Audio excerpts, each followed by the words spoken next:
Hey friends, welcome to my channel. So today we are gonna see, what if Naruto born to have massive harem? So before we start, check out my Patreon page for 18+ exclusive mature content. We will now proceed to the video. Konoha was the shinobi center of the Land of Fire. It was a village that could lay claim to many things, its Hokage who have watched over the village since its beginning. Lively and happy citizens, and its academy that trained the future generation of shinobi. Walking out of the convenience store closest to her home was one of the many Hinobi hopefuls who attended the academy, a plastic bag holding her purchases hanging in her right hand. It wasn't anything to write home about. Her parents spent a lot of time working, so usually it was just her for super, so she usually just pigged out on snacks or heated up the occasional pre-made meal. She was a rather attractive girl for her age, sporting purple hair that was cut off at chin length. Save for the bangs on the left side of her face that stretched down to the slight bulges of her B-cup breasts. Her attire consisted of a dull blue blouse that had a yellow and pink vertically stripped pedcloth covering the front that she had tied around her neck and waist. To cover her long legs she wore a red skirt that nearly reached her knees and dark blue shinobi sandals that came up to her mid-shin. As the sun lowered and the blue sky began to change to a vibrant orange, she shut her brain off and let her legs carry her along the same path home she'd been using for years. She didn't quite know what it was, but life had become so boring. Every day it was the same thing. She got up in the morning, got ready for school, tried to stay awake through class, hung out with her friends, and then headed home to repeat it all again the next day. Coming to an intersection, this girl who found herself trapped in a rut encountered something to push her out of it. With a thud, the girl was on her back, staring up at the clear sky above as the contents of her bag rolled across the ground. Ow! The girl hissed out as she pushed herself into a sitting position with her right arm while rubbing the back of her head with her other arm. Glancing around, the first thing she noticed was the food around of her, half of which had fallen out of their containers and spilled all over the ground. Shit! The girl cussed as she scrambled to salvage what she could. Hearing someone moving behind her, she spun around to grab whoever it was and pulled them to eye level as she stood on her knees. "Hey jackass, that was my super. How are you going to make up for it, huh?" she shouted as she got in the guy's face, only for her eyes to widen as she stared into blue eyes. Those blue eyes, that blonde hair and whisker marks, she knew who this was. Hell, everyone knew who he was. He's the kid everyone talked about with hushed words. As the blonde started to apologize, the girl let out a quiet sigh as she pushed him back to the ground. "Forget it," she breathed out as she got to her feet. Nothing good would come of this if she stayed any longer. She'll just head back to the shop and get some more food. Puss. Hing himself up, the blonde was ready to yell at the girl for pushing him when he saw her walking away. Is she really going to make that big of a fuss and then just walk away, like nothing had happened? "Why don't you come to my house?" The words flowed out of his mouth before he even thought about them. At first he was sure that saying that was a mistake, that she's just laugh at him for asking, but she simply stopped walking away. After a pause, the girl looked over her shoulder. "And why would I do that?" The tone in her voice, it didn't come off as mocking or have any anger behind it, but rather, she was curious. With a bit of surprise and hope, a wide grin formed on the blonde's face as he folded his arms behind his head. "My mom's a really good cook. I'm sure you'll love it," the blonde told her. Thinking back on it, it was probably a stupid reason, but the prospect of having a home-cooked meal after so long was simply irresistible too. She'd told herself that one visit wouldn't hurt, and now, well over a year later, she was in the blonde's room watching him pack for a protection mission his team had been assigned. With a sigh, Naruto paused in placing the supplies he had laid out on his bed into his backpack. "Amy, it's kind of hard to pack like this," the blonde told the girl whose arms were wrapped around his neck. "Don't care," Amy told him as she pressed herself into his back further. He was going to be gone for weeks guarding some bridge builder. She wasn't going to miss out on the few hours she had before he left. "Doesn't your team have any missions today?" Naruto asked as he started filling his bag again. Nuzzling her chin into the top of his head, Amy noted that holding him like this was getting difficult. She'd always been taller than him, but lately he was closing the distance. "A few more months and he'll probably be taller than her. Ishiko-sensei gave us the day off because her love life sucks," Amy told him.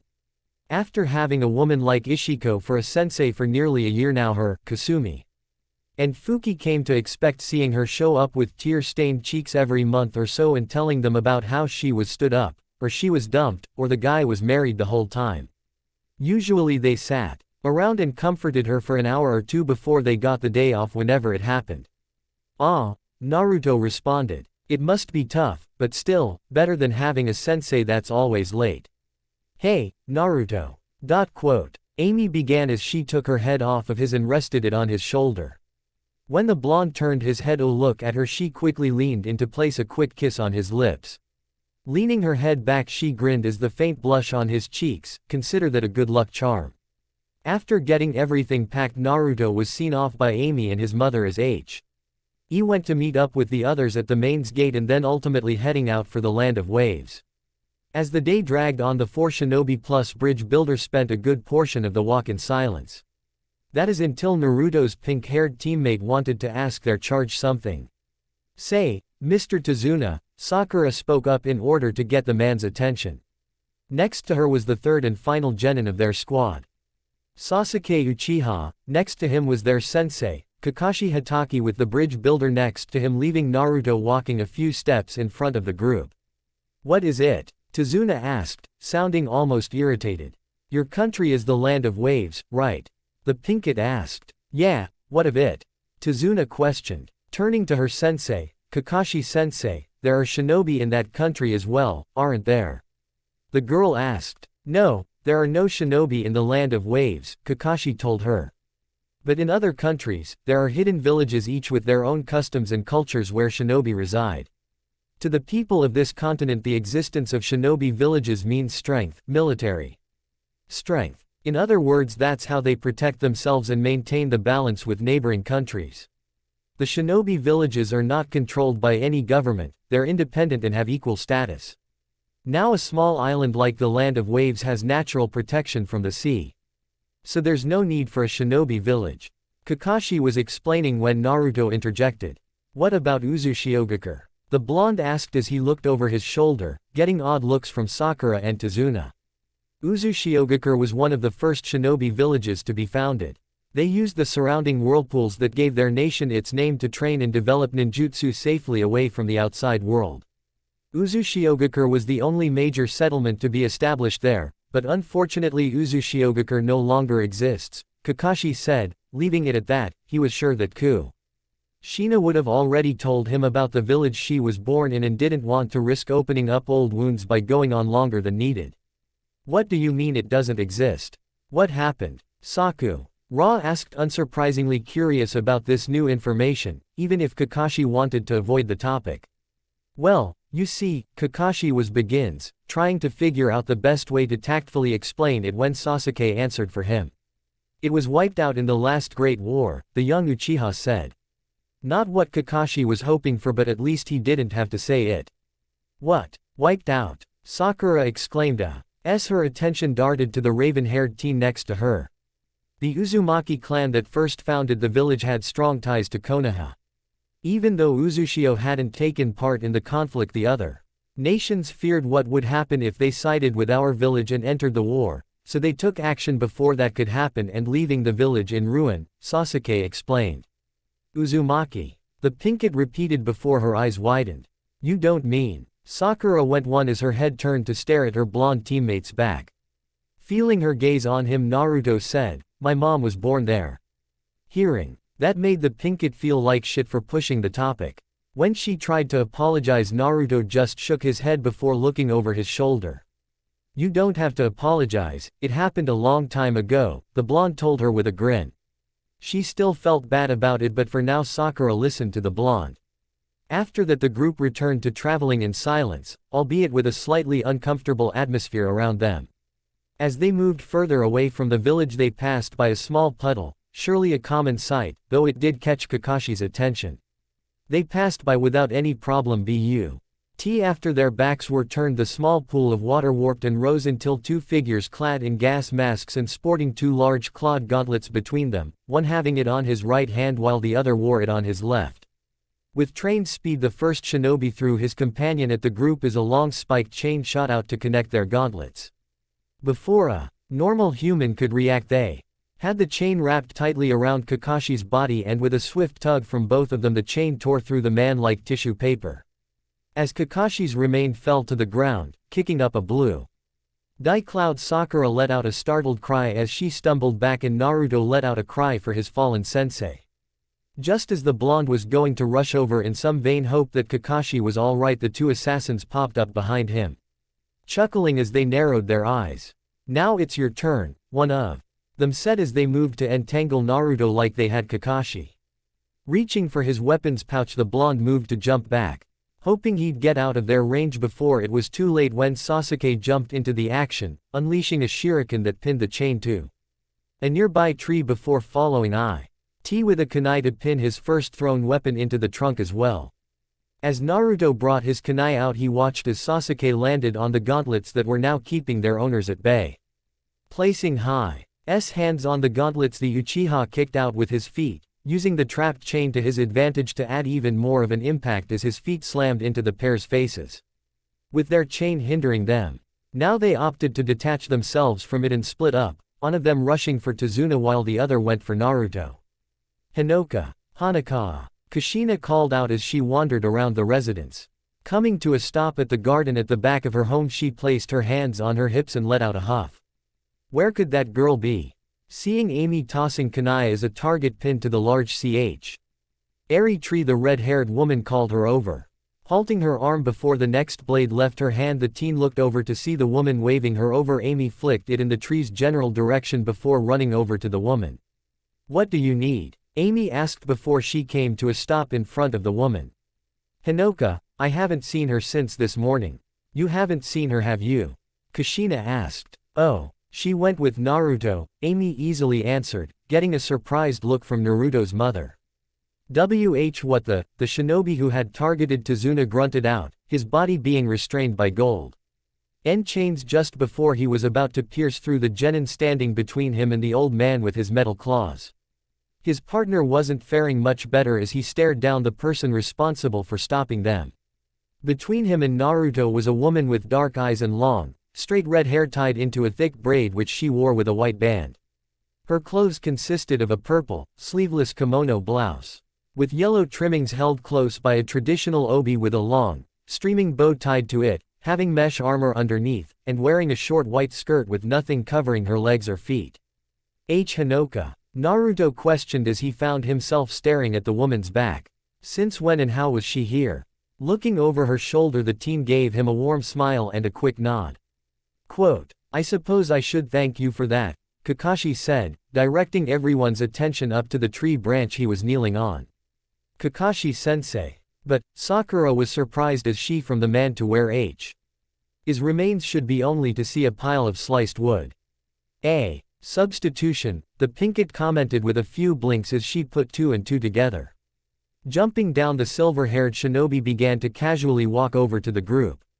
Noticing the scowl Hinoka was giving him, "I would have stepped in if they needed me, promise," Kakashi told the girl with a smile, even if it wasn't obvious through his cloth mask. However, his response didn't seem to change her mood as she jerked her head to the side, her scowl still in place. "Oh well," turning his attention to the bridge builder. "Tazuna," Kakashi said, adding a startled reaction from the man as Tazuna began sweating bluets. "We need to talk," Kakashi told him.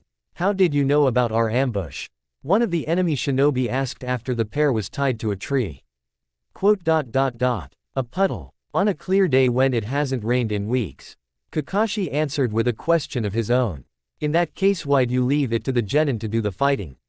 Tazuna asked the Junin. "I could have taken them out quickly, but then I'd have learned nothing. I had to know who their target was, and what they were." After, Kakashi said as he stared at the bridge builder from the corner of his eye. What are you getting at?" Tazuna questioned. "This," Kakashi said as he turned to face the man. "I wanted to know if they were after us, shinobi attacking shinobi. Or, if they were attacking you. The master bridge builder. When you put in your request you asked for standard protection, from robbers and highwaymen. You didn't say there were shinobi looking for you, hunting you down. If we knew this, it would be a B-rank mission or higher. Our task was to simply get you to your destination and protect you while you completed your bridge. If we knew we'd be fielding attacks from enemy shinobi, we would have staffed differently and charged for the price of AB mission. Apparently you have your reasons, but lying to us is unacceptable.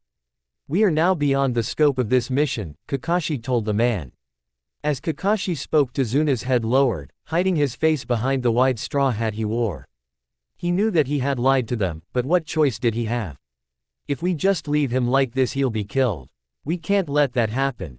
Tazuna heard the blonde kid say. With determination in his eyes like that, Kakashi found it hard to outright refuse to continue the mission. With a sigh, the Junin told the group, "We'll deliver Tazuna to his home as per the mission and then determine from there if we'll continue." As the blonde cheered that the mission wasn't over yet, Kakashi redirected a hard look at Tazuna. "I'll expect an explanation by the time we arrive." Despite the chill that ran down his spine, Tazuna was still grateful that they weren't simply leaving him for dead. The fog was dense as the group was being ferried to the land of waves aboard a small fishing boat. The man transporting them, a friend of Tazuna's, had cut the engine and was rowing them the rest of the way. At the front of the small boat sat Hinoka, staring out into the deep mist. Since she'd suddenly appeared to save them, the woman had traveled alongside the group. Out of everyone, Sakura had become the most interested in the teen. The fact that she had yet to utter a single word piqued the Pinket's curiosity. "Sensei," Sakura began in a hushed tone as she turned to Kakashi. When he turned his one visible eye to her, she continued, "Who is that woman? It seems like her and Naruto know each other. It probably would have been better to ask Naruto about this, but..." Kakashi figured she didn't want to pry unnecessarily into the blonde's past, especially after the conversation they had earlier. Kushina, Naruto's mother, sometimes takes him out of the village to travel. During their last trip a few months back, they encountered Hinoka on a strange island. There was nothing for her there, so she came back to the village with them. Kakashi gave the short version of events. No point in getting his students' head filled with spirits and experimental summoning creatures while they were on a mission. The bridge isn't far now. Our destination's just up ahead, the land of waves, the boat owner told them. Moments later, the sight of the massive bridge drifted into view even with the mist that surrounded them. It was truly a sight to behold. "Woo! It's huge," Naruto exclaimed as he marveled at the structure. Unsurprisingly, the boat owner chastised the blonde for the outburst. They were after all traveling in silence for a reason. Naruto instantly covered his mouth with his hands with an apologetic expression, followed shortly after with a smile from Hinoka as she patted his head reassuringly. "Tazuna," Kakashi began as he turned to the bridge builder. "Before we reach the pier, I want to ask you something." When the man remained silent, Kakashi went on, "The men who are after you, I need to know why. If you don't tell us, I'm afraid I'll have to end this mission when we drop you ashore. No more putting it off then." With all eyes on him, Tazuna began, "I have no choice but to tell you. No, I want you to know the truth. Like you said, this is beyond the original scope of the mission. The one who is after my life is a very short man who casts a very long and deadly shadow." "A deadly shadow? Who is it?" Kakashi asked. "You know him, or at least I'm sure you've heard his name before. He's one of the wealthiest men in the world, the shipping magnate Gato," Tazuna says, surprising Kakashi. "Gato? Of Gato Transport? He's a business leader, everyone knows him," Kakashi says. "Gato is a very powerful tycoon. A famous company, that's for sure, but below the surface, with the same ruthless methods he uses to take over businesses and nations, he sells drugs and contraband using gangs and shinobi. It was 1 year ago when Gato set his sights on the land of waves. He came to our island and used his wealth to take total control of our transport and shipping. Anyone who tried to stand in his way simply disappeared. In an island nation, a man who controls the sea controls everything: finance, government, our very lives. But there's one thing he fears: the bridge. When it is complete, it'll join us to the land and that will break his control. I am the bridge builder," Tazuna tells them. "So that's it, since you're building this bridge, you're standing in this gangster's way," Sakura summed up. "That mean the guys we fought in the forest were working for Gato," Sasuke added. "I don't understand. If you knew he was dangerous, knew he'd send shinobi to eliminate you, why did you hide that from us?" Kakashi asked the bridge builder. "Because the land of waves is a small, impoverished nation. Even our nobles have little money. The common people who are building this bridge. They can't pay for an A or B ranked mission. It's too expensive. If you end the mission when you drop me ashore there will be no bridge, they'll assassinate me before I reach home, Tazuna tells them. Glancing up, the old man then said, but don't feel bad about that. Of course my sweet little grandson will be upset, he'll cry, Granddad. I want my granddad. Using his best, little kid voice, in regard to what his grandson would say. Oh, and my daughter will condemn the shinobi of Konoha, denouncing and blaming you for abandoning her father and living her life in sorrow, Tazuna tells them. Ah well, it's not your fault. Forget it, the man adds. Turning to one another, the shinobi all shared the same guilt-ridden expression. Well, I guess we have no choice, we'll have to keep guarding you. Kakashi says as he turns back to Tazuna and shrugs his shoulders. Ooh, I'm very grateful, Tazuna sincerely says while on the inside he was grinning like a madman for getting them to continue the mission. A little while later brought the group to a large stone wall built to break up large waves before they could reach the shore. As they went, the boat slipped into one of the many tunnels built into the wall. Once they'd passed through, they were met with the sight of a town built around and partially over an estuary with many trees growing out of the water. Apparently the fog hadn't crept to T's side of the wide stone wall they'd passed through as the sun was shining and they could see without restriction. Once they were on dry land, the boat owner told Tazuna to be careful before starting up his motor and driving off. Tazuna lived outside the town, so even though they were finally in the land of waves, they still had to walk to a different part of the island. Though at least it wasn't too far away. The next shinobi they send won't be Chunin, they'll be Junin, elite shinobi with deadly skills, Kakashi thought to himself as left the town. Scanning the immediate area, the man's lone eye landed on the back of Hinoka's head. Even if she wasn't supposed to be here, her presence helped relieve a lot of stress he'd otherwise have. Her skills may prove invaluable on this mission. As they were nearing Tazuna's home, Hinoka walked up to the blonde. From behind, Sakura watched them with raised eyebrows as the red-haired teen leaned in closer to the blonde, their shoulders brushing up against each other every now and then.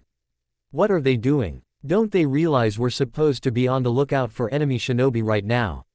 Sakura thought to herself, oddly more irritated by the display more than she should be. A quick glance to the side had her letting out a sigh as her eyes landed on Sasuke. If only me and Sasuke could be like that, the pinkett thought to herself, picturing her and the Uchiha walking side by side. Just as Sakura was pulling herself out of her thoughts, her blonde teammate reached into the weapon pouch wrapped around his leg. Pulling a kunai out, Naruto turned to T's side and tossed the weapon into a patch of bushes along the path and putting the others on edge. In the process, after a moment, the blonde straightened himself out and relaxed his body with a confused look on his face. Did I miss? The blonde thought aloud. Hinoka let him know that they were being followed, but still, you'd think he'd get a reaction if he tossed a kunai at the guy. If nothing else, the blonde's question seemed to kill the tension he'd just made. As the others were grumbling or shaking their heads at the blonde, Kakashi went over to investigate. Pushing the brush aside, the Junin found a startled white rabbit below the kunai that was now embedded into a tree. Naruto, look what you did, Sakura angrily told the blonde when she saw the poor bunny. For Naruto's part, he immediately felt bad for scaring the thing half to death and rushed over to it, picking it up and cradling it while apologizing. Kakashi, however, had a different reaction, a much different reaction. That's a snow rabbit, but the color. They only have white fur during winter, when the days are short and there's little sunlight, the silver-haired shinobi thought as he looked around at the bright forest around them. This rabbit was raised indoors away from the light, which can only be for one purpose, a substitution jutsu. Looking over to Hinoka, he saw the woman on guard while the other were focused on the rabbit. So they're already here, Kakashi thought to himself. Hidden in the shadows of the forest, a tall, muscular man with short spiky black hair watched the group. Similar to Kakashi's black mask, this man's lower face was covered with white bandages. The headband he wore sideways displayed the markings of Kurigakure, marking him as a shinobi originating from that village. He wore no shirt, with the only thing covering his chest being a belt that supported the massive sword on his back. The clothes he did wear consisted of baggy pants with a stripped pattern and white arm and leg warmers with a blotchy brown pattern on them. No wonder the demon brothers failed in their mission, the man thought as he reached up to grab the handle of his weapon.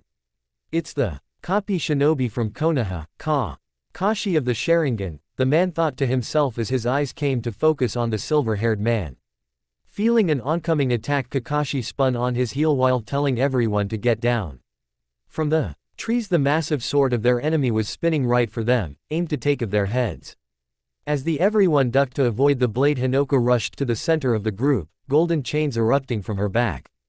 Shooting out in front of her, the half-dozen chains formed a quick barrier between the group and the sword, sending the blade tumbling back. Jumping into the open, the sword's owner grabbed its handle before it could crash against the dirt. That technique, so you're an Uzumaki then. To think there are still some of you left in the world, the man commented as he and Hinoka stared each other down. Well, if it isn't Zabuza Momochi, rogue shinobi of Kurigakure, Kakashi remarked as the group got back to their feet. Turning his attention from Hinoka back to Kakashi Hatake of the Sharingan. Did I get that right? Zabuza said. After hearing Kakashi being linked to the Sharingan, Sasuke's eyes immediately darted over to his sensei. It's too bad, but you'll have to hand over the old man, Zabuza told him as Kakashi's hand came up to grab the headband he had covering his left eye. Quick, Manji formation. Hinoka, assist them in guarding the bridge builder. Akashi told them before lifting up his headband to reveal a vertical scar running over his left eye that possessed the Sharingan. At his command, the three genin rushed to Tazuna and took up formation. With Hinoka coming up behind the bridge builder and redeploying her chakra chains to set up a protective barrier around them. Well, looks like I get to see the Sharingan, as well as the renowned Seal C. Kakra of the Uzumaki clan in action. This is an honor, Zabuza quipped as he saw the red eye and barrier of golden chains. Sharingan, what is it? Sakura asked, her curiosity getting the better of her, with Sasuke being the one to answer her. Sharingan, a rare dojutsu. The user of this visual jutsu can instantly see and comprehend any ninjutsu, genjutsu, or taijutsu and reflect the attack back on the enemy. However, there's more to the Sharingan than that, much more, Sasuke explained as his mind went back to his clan. Among the few you lived through the clan's internal war and remain in the village, only his mother and a small handful of now retired shinobi posses of fully developed Sharingan. So why does Kakashi have one? You got it right, boy, but you've only scratched the surface. The Sharingan can analyze an opponent's technique and then copy it to the smallest detail, Zabuza said as a thick fog started to roll in. As for you, Junin, in the assassination unit of Kurigakure we had a standing order to destroy you on Sai. Your profile was in our bingo book, it called you the man who's copied over 1,000 jutsu. Kakashi, the copy shinobi, Zabuza told him before vanishing from sight. Moments later, Sakura called out that he was standing on the nearby lake. With his arms held up in the appropriate hand signs, the rogue shinobi called upon his stable technique. Water style, hidden mist. Jutsu, the man called out before the thick fog grew even more dense and his form disappeared. He'll come after me first, Kakashi told his team. But, who is he? Sakura questioned. Zabuza Momochi, the ex-leader of Kurigakure's assassination unit. He's a master of the silent killing technique, Kakashi told them. Silent? Naruto asked. As the name suggests, it happens in an instant, without sound or warning of any kind. It's so fast you pass from this life without realizing what has happened. The Sharingan cannot fully neutralize it, so don't lower your guard, Kakashi told them. Even with Hinoka's barrier, there's no way of knowing if it'll hold out against this opponent, not until it's too late. Well, if we fail we only lose our lives, Kakashi made a dark joke to lighten mode, which worked despite Sakura questioning how he could say something like that. The mist is getting thicker and thicker, Naruto commented as the distance they could see shrunk more and more. The land of waves is surrounded by ocean. The swirling mists are ever present, Tazuna said as the mist grew so thick that they could no longer see Kakashi. From the mist, Zabuza's voice could be heard calling out to them. 8 points. Larynx, spine, lungs, liver, jugular, subclavian artery, kidneys, heart. Now, which will be my kill point? The man said, sending a terrifying chill through the group. Bringing his hands together, Kakashi let loose a surge of chakra, dispersing a good portion of the mist and allowing his team to see him again. As the man did this, two chakra-infused kunai came from Th. Still lingering mist to collide with Hinoka's barrier, testing its strengths. As the weapons fell harmlessly to the ground, Zabuza spoke up once again. It's said a master of the art can create a barrier that no man can break. I wonder, do you possess that kind of skill? When the words reached the group, Zabuza dashed out from the mist, the Kubikiribocho held tightly in his hands as he swung the massive blade into Hinoka's barrier. Under the weight and power of Zabuza's attack, the chains buckled and sparked as the barrier strained itself but refused to yield to Zabuza's might. Wincing from Th. strain, Hinoka redoubled her efforts as Kakashi rushed over to take on Zabuza. Drawing a kunai, Kakashi shot straight for the assassin, thrusting the blade into his unprotected abdomen. Soon after, arrow splashed could be heard as water escaped from the wound.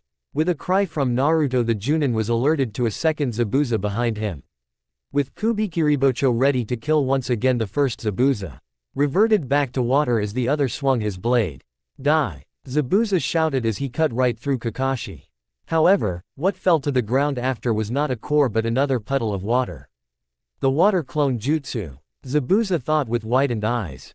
It can't be. Even in the mist he saw through my illusion and copied it in an instant, Zabuza concluded as he felt the cold metal of Kakashi's weapon press up against his neck. Don't move, Kakashi ordered as he stood behind the rogue shinobi with a kunai ready to slice through his neck. It's over. You're finished, the silver-haired Junin told the man. When Zabuza simply began to chuckle at his statement, Kakashi was put on edge. Finished? You really don't get it, do you? Zabuza questioned. Your technique is nothing but a crass imitation. I'll never be defeated by a mere copycat like you, Zabuza said as Kakashi glared at the man. With a few more chuckles, Zabuza added, but you are full of surprises though. You'd already copied my clone jutsu by the time I launched my attack. Very skillfully executed, leaving your clone out in the open while you hid in the mist, waiting for me to make my move. Nice try, Zabuza said before another one appeared behind Kakashi. But I'm not that easy to fool, Zabuza said as the one in front of Kakashi turned to water.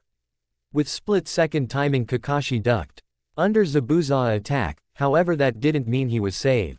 The Kubikiribocho continued in its path until coming behind Zabuza and planting itself into the ground. Using the weapon as a perch to amplify the impact of his next street.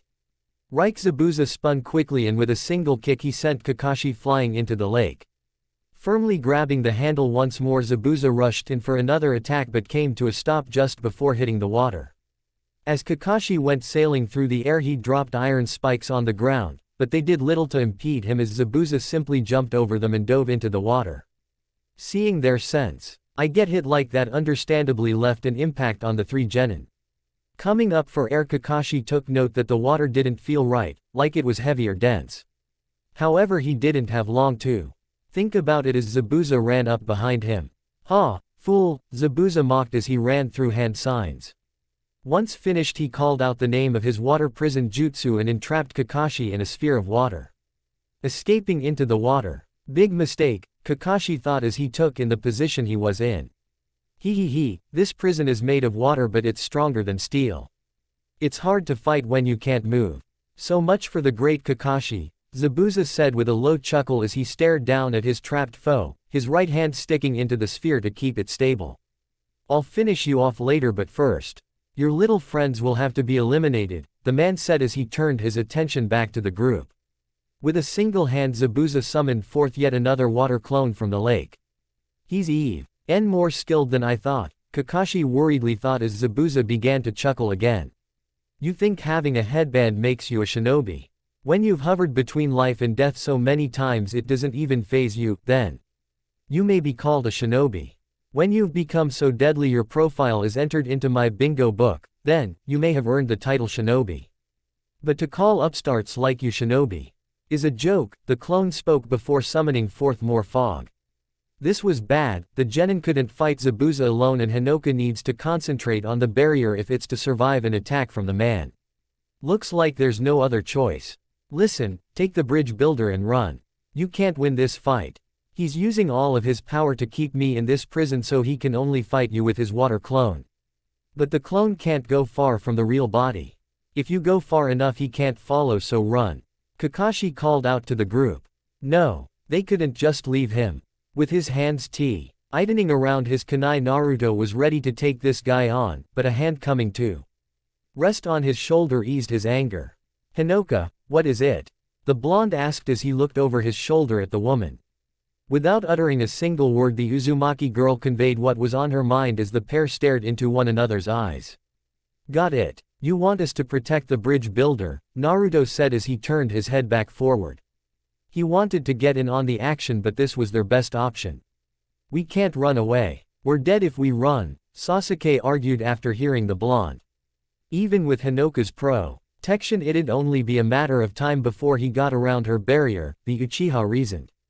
Hinoka was a skilled shinobi, but this was beyond her capability.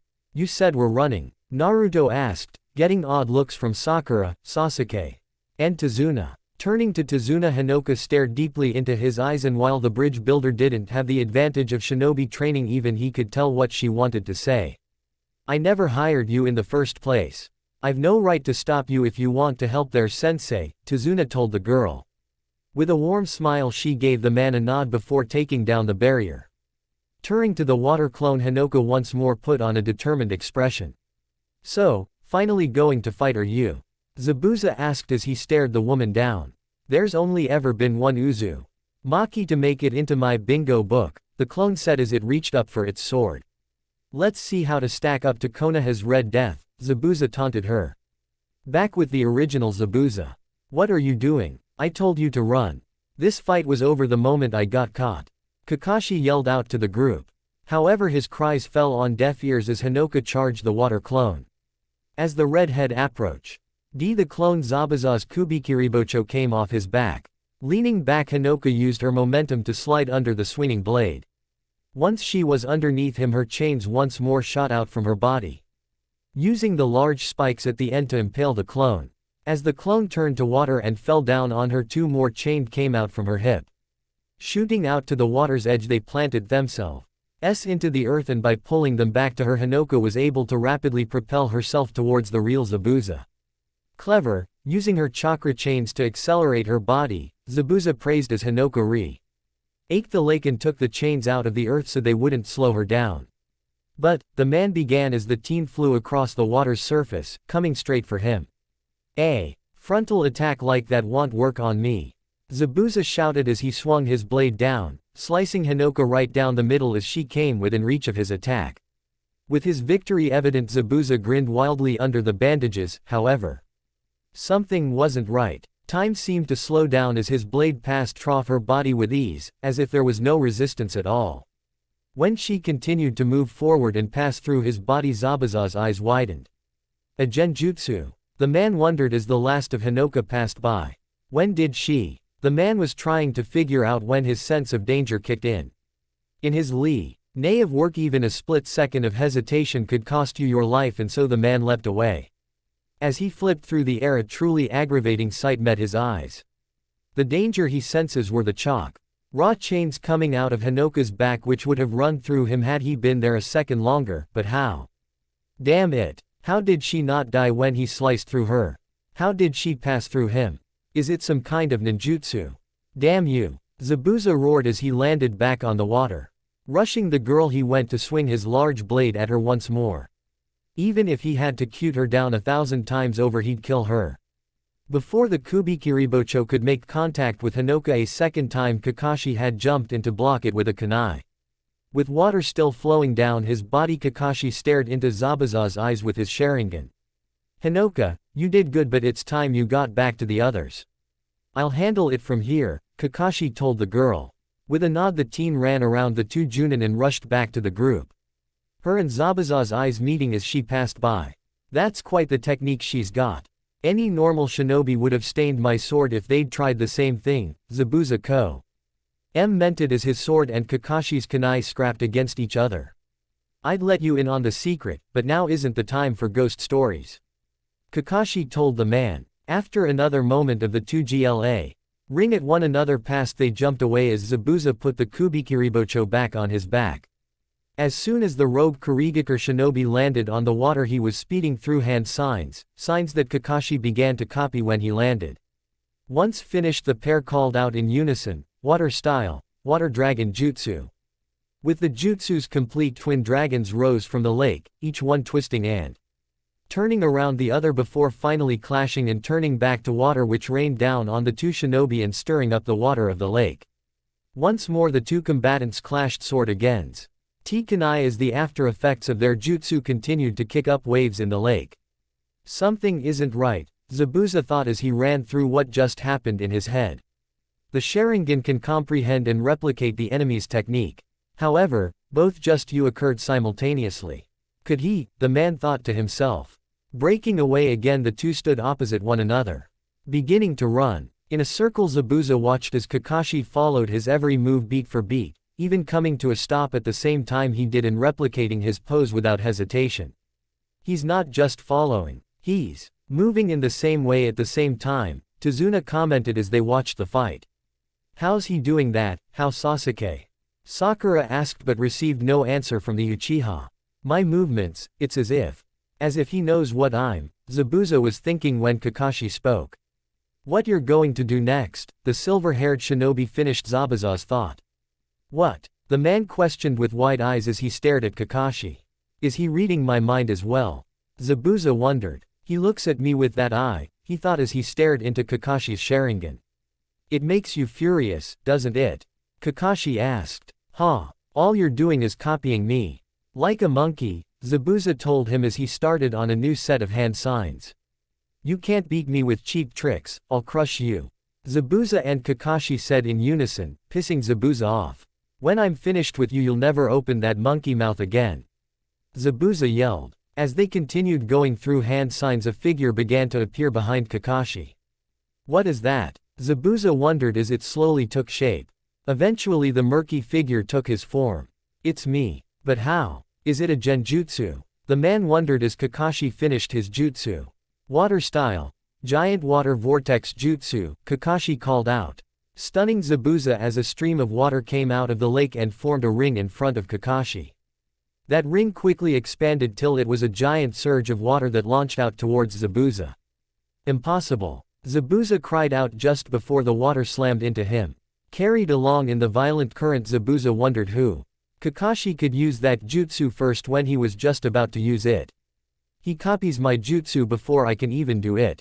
I can't keep up. Zabuza mentally shouted as the vortex ripped through the forest, carrying him with it before finally slamming him into the trunk of a tree and dying down. When the water receded and Zabuza started coughing and gasping for breath, several kunai flew through the air and pierced his arms and legs. In the brink, he's above Kakashi stared down at the man. You're finished, Kakashi told him. Shakily tilting his head up to look at the silver-haired man, Zabuza asked, how? Can you see into the future? Yes, Kakashi answered as he pulled out another kunai. This is your last battle, ever. Kakashi said, ready to finish the man off when two Senbon needles shot through the air and embedded themselves into the rogue shinobi's neck. With stunned expressions, everyone turned to see who launched the sudden attack. Standing on the branch of a nearby tree stood a young woman about the same age as Naruto and the others. She wore a green haori with white trimmings that was held together by a brown sash with a fringed trail that she had wrapped twice around her slim waist. Under that were brown, stripped clothes that covered everything except for her hands and lower legs, with the bottom half of the clothing being very loose and baggy. Her sandals were light brown with green straps. Her long, black hair was gathered into a white bun holder with two locks remaining to frame fair face while bound with metal hair cuffs at the ends. Covering her face was a white mask with curved, red markings over where her mouth would be, and having curved slits for her to see out of. On the forehead of the mask was the symbol of Kurigakure edged into the material. Hemhei, you were right. It was his last battle, the Nushish. Inobi commented as Zabuza's body laid unmoving on the ground. For a few moments the group just stared at her, a range of emotions running through them. Eventually Kakashi jumped down next to Zabuza's body to check for a pulse. No vital signs, Kakashi confirmed before his attention moved back to the masked shinobi. Thank you. I've been tracking Zabuza for a long time, waiting for this chance to finally take him down, the girl told him with a slight bow. Judging by your mask, I see you're a tracker shinobi from Kurigakure, Kakashi commented. Impressive. You're well informed, the girl said as she straightened back up. Running up closer to the masked girl, Naruto was struggling with what to do. Looking between her and Zabuza several times, his hands clenched into fists. He knew that Kakashi, his mother, the old pervert, they all devoted years of their lives to training before they were as strong as they are, but this girl just shows up and takes Zabuza down with one blow. What is this? Who do you think you are? Naruto shouted as he pointed at the tracker, and for a moment they just stared at one another. Did you hear me? The blonde yelled again when a hand was placed on his shoulder. Turning his head to the side, he saw Hinoka looking at him. Closing her eyes, she shook her head. This wasn't helping. Picking a fight with this person wouldn't benefit anyone. In this world, there are kids younger than you and yet stronger than me, Naruto heard Kakashi say as the man walked towards him. It was a fact hard for someone like Naruto to swallow, someone who desperately wanted to live up to the legacy of his ancestors, but it had to be done. As Naruto agitatedly turned his head to the side, the tracker moved from the branch to Zabuza's body in a swirl of wind and leaves. Lifting the man's body onto her shoulders, she once again turned to Kakashi. Your struggle is over for now. I must deal with the remains. There are many secrets in this body, they must not be allowed to get into the wrong hands. Please excuse me, farewell, she told them before vanishing in another gust of wind. As Hinoka's grip tightened on Naruto's shoulder, Kakashi lowered his headband back over the Sharingan. Turning to the other, we haven't completed our mission yet. We still have to get the bridge builder to his bridge, Kakashi said with more of an upbeat tone. Sorry I caused so much trouble for ya, but you can rest at my house when we get there, Tazuna said with a laugh, feeling like he could walk on air now that Zabuza was dealt with. Okay, let's get a move on, Kakashi said as he turned to continue to Tazuna's house. He barely took a few steps before the strain of the battle took its effect and he collapsed to the ground, causing the others to panic. Opening his eye, the first thing Kakashi saw was the wood plank roof of the room he was put into rest. Laying in the futon, the man was covered up to his neck. I think I overdid it with my Sharingan, Kakashi thought with a groan. Waking up, are you alright? Hearing the question, Kakashi glanced over to his side to see a woman with long, black hair, a short-sleeved pink shirt with the ends of the sleeves and collar being red, and a long blue skirt staring down at him. I've been better. It'll be a week before I can move normally, Kakashi told her as he tried to sit up. See, it's better if you don't move, so just lay down, the woman advised with her hands on her hips. After a short moment of staring at the woman, Kakashi agreed and laid back down on the futon, followed shortly by his team and Tazuna walking into the room. Hey look, Kakashi-sensei's up, Naruto commented as they walked into the room. Listen sensei, Sakura began as she sat down next to Kakashi, your Sharingan is amazing, but if it puts that much of a strain on you, then maybe it's not worth it. Sorry, Kakashi apologized for overexerting himself. Hey, well, he did take down one of the most powerful shinobi assassins, so we'll be safe for a while, Tazuna commented as he wiped his face with the towel he always carried around his neck. Right, Sakura agreed with a bit of concern in her voice. That girl with the mask, what about her? The Pinkett asked. She's from the elite tracking unit of Kurigakure. Those masks are only worn by the most elite shinobi, Kakashi said. What exactly do they do? Sakura then asked. The Anbu Black Ops, also known as the Inferno Squad, destroy all trace of a rogue shinobi's core. The shinobi's body contains many secrets, ninjutsu, chakra, special medicines used on his body, these are the secrets of his village. If his enemies find them, his people will be in grave danger. For instance, if I were to die at the hands of an enemy, he'd try to analyze my Sharingan. In the worst case, my entire jutsu could be stolen and used against the village. It is the sacred duty of the shinobi trackers to prevent this and keep the village secrets safe. If a shinobi betrays their village, the trackers hunt them down, eliminate him, and obliterate every trace of their existence. That's their specialty, Kakashi explained. As the man was explaining, a nagging thought kept pestering him. What is this? If Zabuza is dead, then why do I feel this way? Something's wrong. It's like I missed something, Kakashi thought to himself. Is something wrong? Naruto asked, seeing the look on the man's face. Oh yeah, Kakashi said after being pulled from his thoughts. As I was saying, Tracker shinobi deal with the body immediately, on the spot so there is no room for error, Kakashi told them. Is that really important? Sakura asked. Think about it, remember what that tracker did with Zabuza's body. The Junin asked. We don't know what he did. I mean, I guess she took it away somewhere, Sakura answered. Exactly, but why? She should have worked on Zabuza right there, as quickly as possible, Kakashi told them. Think about the weapons she used for the takedown. Do you remember what they were? The man asked. Sasuke was the first to answer. Senbon needles, the Uchiha said as he realized what Kakashi was getting at and his eyes widened. Exactly. None of it adds up, Kakashi responded. What are you all yammering about? You demolished that assassin, Tazuna interjected. Here's the truth, Zabuza is still alive, Kakashi said, surprising everyone except for Sasuke and Hinoka. But we saw his body. Naruto reasoned. Kakashi-sensei, you checked him yourself. You said that his heart stopped, Sakura added. His heart did stop but, that was just a temporary state to simulate death. The weapons that Tracker used can pierce deeply, but rarely kill unless they hit a vital organ, not in the neck. They're modified from medical needles used in treatments like acupuncture. Trackers are trained to know every detail of the human body.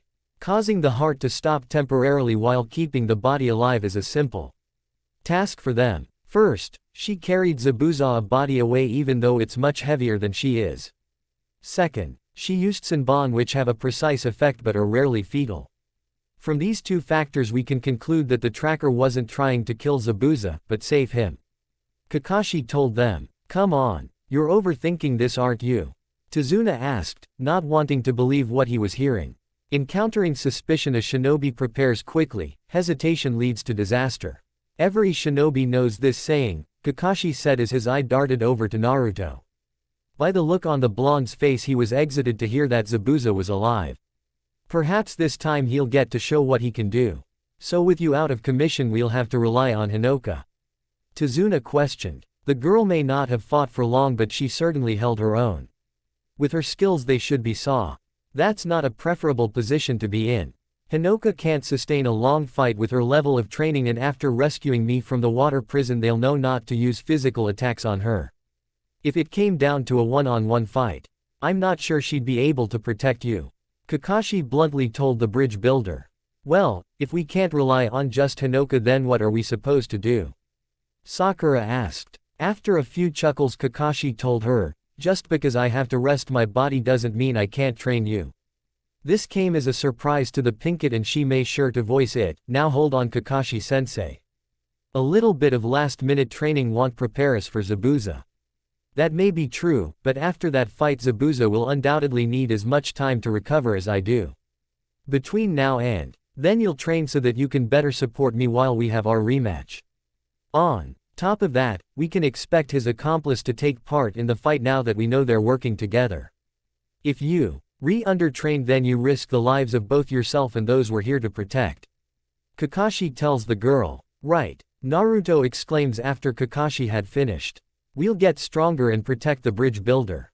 Everything's going to be alright, believe it. The blonde continued with a grin and was immediately followed after by a new voice. I don't believe it and nothing's going to be alright. A young boy standing in the doorway said. The kid wore a green jumpsuit with a yellow shirt and a simple pair of sandals. On his head sat a white bell-shaped hat with two blue stripes on it. He had short spiky brown hair that poked out from under his hat and dark-colored eyes. Gwa, Inari, where have you been? Tazuna greeted the boy as he threw his arms out. Welcome back Grandpa. Ina cheered as he rushed over to hug the old man. Walking over to her son Tsunami once more placed her hands on her hips as she stared down at the boy. Inari, that was very rude. These shinobi helped your grandpa and brought him here safely, the woman scolded her son. It's okay. I'm rude to them too, Tazuna commented as he patted Inari's head. After taking another long look at the shinobi Inari turned to his mother. Mom, don't you see? These people are all going to die. Gato and his men will come back, find them, and wipe them out. The boy told his mother. What did you say brat? Naruto questioned as he shot up to his feet.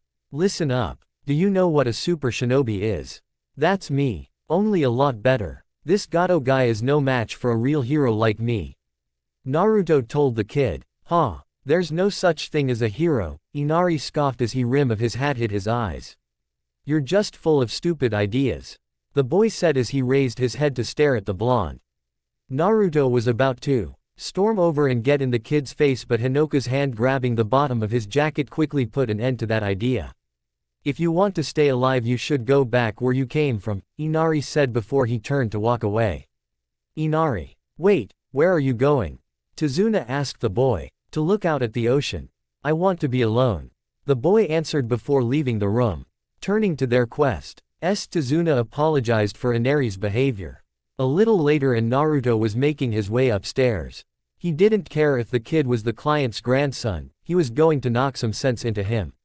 Once he got to the second floor and started to make his way down the hall, the blonde began to hear something he hadn't expected, the sound of someone crying. Approaching Inari's room, Naruto peeked in through the slightly open door. What he saw was Inari sitting on the wooden desk in front of his window that looked over the ocean. In his hands was a small photo frame with a picture of a man that looked to have been torn from a larger image. As tears ran down his face and dropped onto the frame, Inari softly cried out for his father. Seeing this, the anger Naruto had felt moment earlier just washed away. Lowering his head, the blonde just turned and headed back down the hall. However, he was not the only one to overhear Inari's sadness. Above the boy's window, looking out at the vast ocean, Hinoka sat on the roof with her arms wrapped around her knees. This land has lost so much. We have to help them, the red-haired woman thought as buried her face in her knees. She was powerless once to stop a horrible evil from destroying so many innocent lives. She didn't want to see something like that ever happen again. Later that day had Kakashi walking around with the aid of crutches. And with his ability to walk around, the man had led his 3 students out into the woods.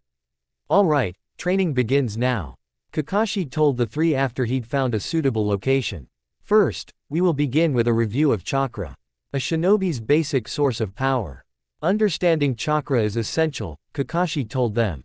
We know that, Sasuke told the man, finding an explanation unnecessary. Yeah, Mom drills it into my head all the time, Naruto told the man as he crossed his arms over his chest.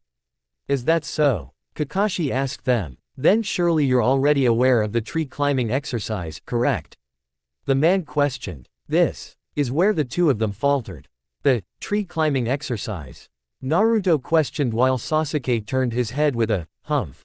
Despite being from 2 historically powerful clans, the Heir had yet to enter into more advanced chakra training. Aside from the leaf exercise, all academy students are shown it doesn't seem like they've even touched the subject. This should make the fact that they can use more advanced jutsu such as shadow clones or the fireball jutsu even more impressive, but perhaps it should be chalked up to luck. When performing a jutsu, one combines both their physical energy and their spiritual energy. Each jutsu requires a different mix of proportions to work. Up till now you've only been guessing. Even if you produce a lot of chakra, if you can't balance and control it, it's all worthless. Either the just you won't work or it'll just be a joke. You waste so much energy that way and then you're out of chakra and you can't fight at all. You're just a target, Kakashi explained. So how do we fix that? Naruto asked. Train so hard that controlling your chakra becomes second nature, Kakashi tells them. So what do we have to do? The pink kid asked. Simple, climb a tree, Kakashi answered with a smile. Obviously this was a surprise for the genin as they questioned what he told them. Well, there is one catch. You're not allowed to use your hands, the man told them. What? You're kidding, Sakura commented after hearing that. Am I? Let's see, Kakashi responded as he turned and walked towards the closest tree. Before the 3's very eyes, the man walked straight up the trunk as if he was strolling down the tree, even coming to stand upside down on one of the branches. Well, you get the idea. Focus your chakra towards the soles of your feet and use it to connect to the tree. This is one way to apply the power of chakra, Kakashi explained. What a minute, Sakura called out. That's a nice trick, sensei, but how is it going to help us fight Zabuza? The pink kid asked. It's the only way to fight him, Sakura, Kakashi quickly responded. That's the whole point of this training. First you'll learn to focus a precise amount of chakra to a precise point in the body. This type of climbing requires a subtle mix of physical and spiritual energy, and the bottom of the feet are the most difficult to focus chakra to. Are you getting the picture? If you can master this, then you will be able to master any jutsu. Kakashi told them before adding at the end. Well, theoretically. The second point is to maintain chakra levels. In battle it's even harder to maintain and control chakra levels. A deadly mistake. To avoid this, maintaining chakra must become second nature. Effortless, the man told them. Well, I could go on all day, but that won't advance your skills now, will it? You need to apply the power of chakra through training, Kakashi said as he pulled out 3 kunai and tossed them to his students' feet. Use the kunai to mark the tree at the highest point you can climb, without using your hands. Then try to get past that mark the next time, and the next. At first you'll need to run at the tree so your momentum will take you as high as possible, until you get used to it. Ready, Kakashi instructed them. Elsewhere, among the islands that make up Wave, a large cone-shaped building was located among many large trees. This building was Gato's main hub for his illegal activities within this small island nation. It was here that Zabuza was recovering. Sitting beside his bed, Haku watched over her master, her face no longer hidden behind her mask. She had delicate features and deep, caring brown eyes. Hearing the doors creak open, the girl looked over her shoulder to see Gato stroll into the room accompanied by 2 of his thugs. Both of them claimed to have had samurai training in the past, and both of them lacked any honor. Some Junin, the unbeatable shinobi, just got beat. Limping back home like some pathetic has-been, the corrupt businessman remarked. Demon of the hidden mist, ha ha ha, more like coward of the hidden mist, the short man insulted. Hearing this, Haku stood up, the wooden chair she'd been sitting in clattering against the stone floor as Gato's thugs reached for their blades. Drawing swords, Haku asked as she watched the men from over her shoulder. Honestly, it was more amusing than anything else. Hang on a minute, Gato instructed his men as he walked by them. All right, let's hear what you have to say about this fiasco, Gato said as he walked up to Zabuza's bed. And don't play possum, I know you can talk, Gato said as he reached out for the man, only to wince in pain when Haku grabbed hold of his arm. Keep your filthy hands off of him.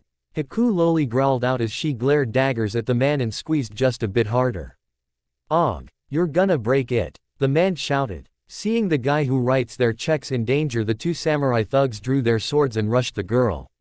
However, they were unprepared for her speed and skill as they were quickly disarmed and had the tips of their own blades brushing up against their throats. Don't push me. I'm in a really foul mood, Haku warned. Before tossing the swords to the other side of the room. As Gato and his men backed off towards the door, he made one last warning. One chance, that's it. If you fail this time, I'll cut you off and then there'll be no one left to cover for you. The man yelled before leaving with his hired men. Haku, that wasn't necessary, Zabuza told the teen once they were alone. Under the blanket he held a kunai in his hand, having been fully prepared to plunge it into Gato's throat. Perhaps, but it's too early to take out Gato, Haku argued. He's still our best cover.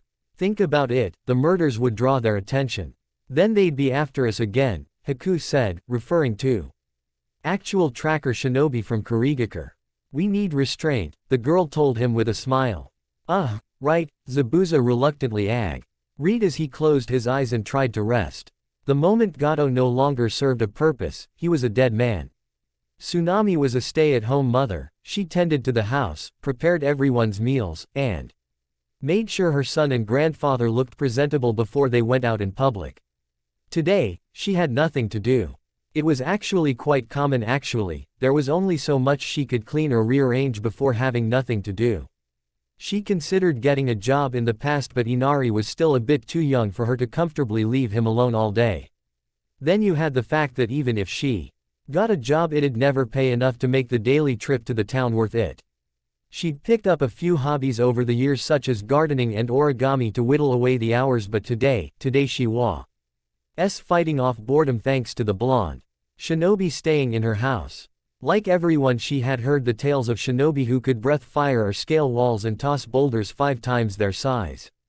But it still took her by surprise when Naruto made a duplicate of himself before heading out with his team. Hinoka and the clone had then set up a space inside the house where they could work. As Nami had walked around the house looking for something to do, she'd keep walking by the room they were in, and every time she'd see that more and more scrolls and ink bottles had piled up around them. After hours of letting her curiosity building up to a boil, Tsunami finally had enough. After making a pot of tea to use as an excuse, the woman made her way over to the pair. "Wow, this is really good," Naruto complimented after taking a sip of the tea Tsunami brewed. The blonde hadn't been expecting the woman to offer them something to drink like this, but he couldn't say he was unhappy with it. "Thank you. We don't have much to work with, so I try to make the most of it," Tsunami told him as she poured her own cup, having joined the pair and sitting on the floor. Looking around them, Tsunami once more had her attention drawn to the scrolls laying on the floor. Looking closely, she could tell that, despite the weird design, every scroll seemed to have the same design on it. Reaching over, Tsunami picked one up. The first thing she noticed about it was how warm the paper was. "Why was it so warm? What have you been working on?" the woman asked as she ran a finger over the dried ink. Looking from Tsunami's face to the scroll in her hands, and then back up to her face as he leaned back on his hands, Naruto figured it wouldn't hurt to tell her. "Funjutsu practice," Naruto told the woman. "Haven't you expected?" The confused look she gave him. Naruto gave her a wide grin and elaborated, "Funjutsu is a form of shinobi art that uses written formulas, kanji, and other symbols to perform some kind of action. The most common use for funjutsu is to seal an object into another object. Like putting a sleeping bag inside a scroll." The explanation sounded unbelievable to her, but Tsunami understood what the blonde was saying. "So you're learning how to use funjutsu then?" the woman asked with a smile. Naruto gave her a nod before saying, "Yeah, mom's had me memorize at least one seal a week for about a year now. Before that it was daily calligraphy lessons that she had me do since I was just a kid." "That's quite a lot for someone your age," Tsunami commented. When she was his age she didn't have the slightest idea what she wanted out of life. Hell, she was just barely twice his age and she still didn't quite know what she wanted. "You think?" Naruto asked as he sat up straight. "Everyone he knew that was around his age put in a lot of work." "Oh yes, when I was your age I just spent every day wandering around town getting free handouts from boys who thought I looked pretty. I just thought of hard work as being something for older people, something I didn't have to worry about until I was an adult," the woman admitted, placing the scroll in her lap and tilting her head back to stare at the ceiling as she reminisced about her youth. Letting out a sigh as she closed her eyes, she added, "Sometimes I wonder how father put up with me." Grabbing his cup, Naruto brought it up and took another sip. Holding his cup a few inches below his chin, Naruto commented with a big grin, "Well, you are petty." While Naruto had meant it as a harmless compliment, hearing someone half her age call her pretty was quite the surprise. With flushed cheeks, Tsunami began to chuckle nervously, "Oh come on now. You don't need to flatter an old woman like me. But it's true. You're really pretty," Naruto told her. ND watched with a bit of confusion as more of Tsunami's face turned red. She'd never admit it, but having Naruto call her pretty was quite the ego boost, even if it was embarrassing. Looking to her her side, Tsunami worried about how she must look right now. Even without looking in a mirror she knew her face was completely red after that. Though, her embarrassment was soon forgotten when she noticed that Hinoka was holding her ceramic cup with both hands and staring down at her own reflection. The look on the girl's face was, to best describe it, odd. "Is something wrong?" Tsunami asked, her face returning to its normal hue. Widening her eyes, Hinoka's head jerked up to look at Tsunami. Shaking her head enough for her bangs to fly about her face, Hinoka gave the woman a big smile before drinking from her cup.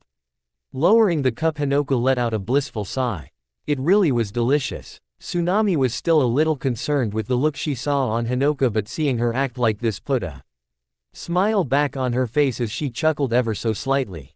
"You don't talk too much, do you?"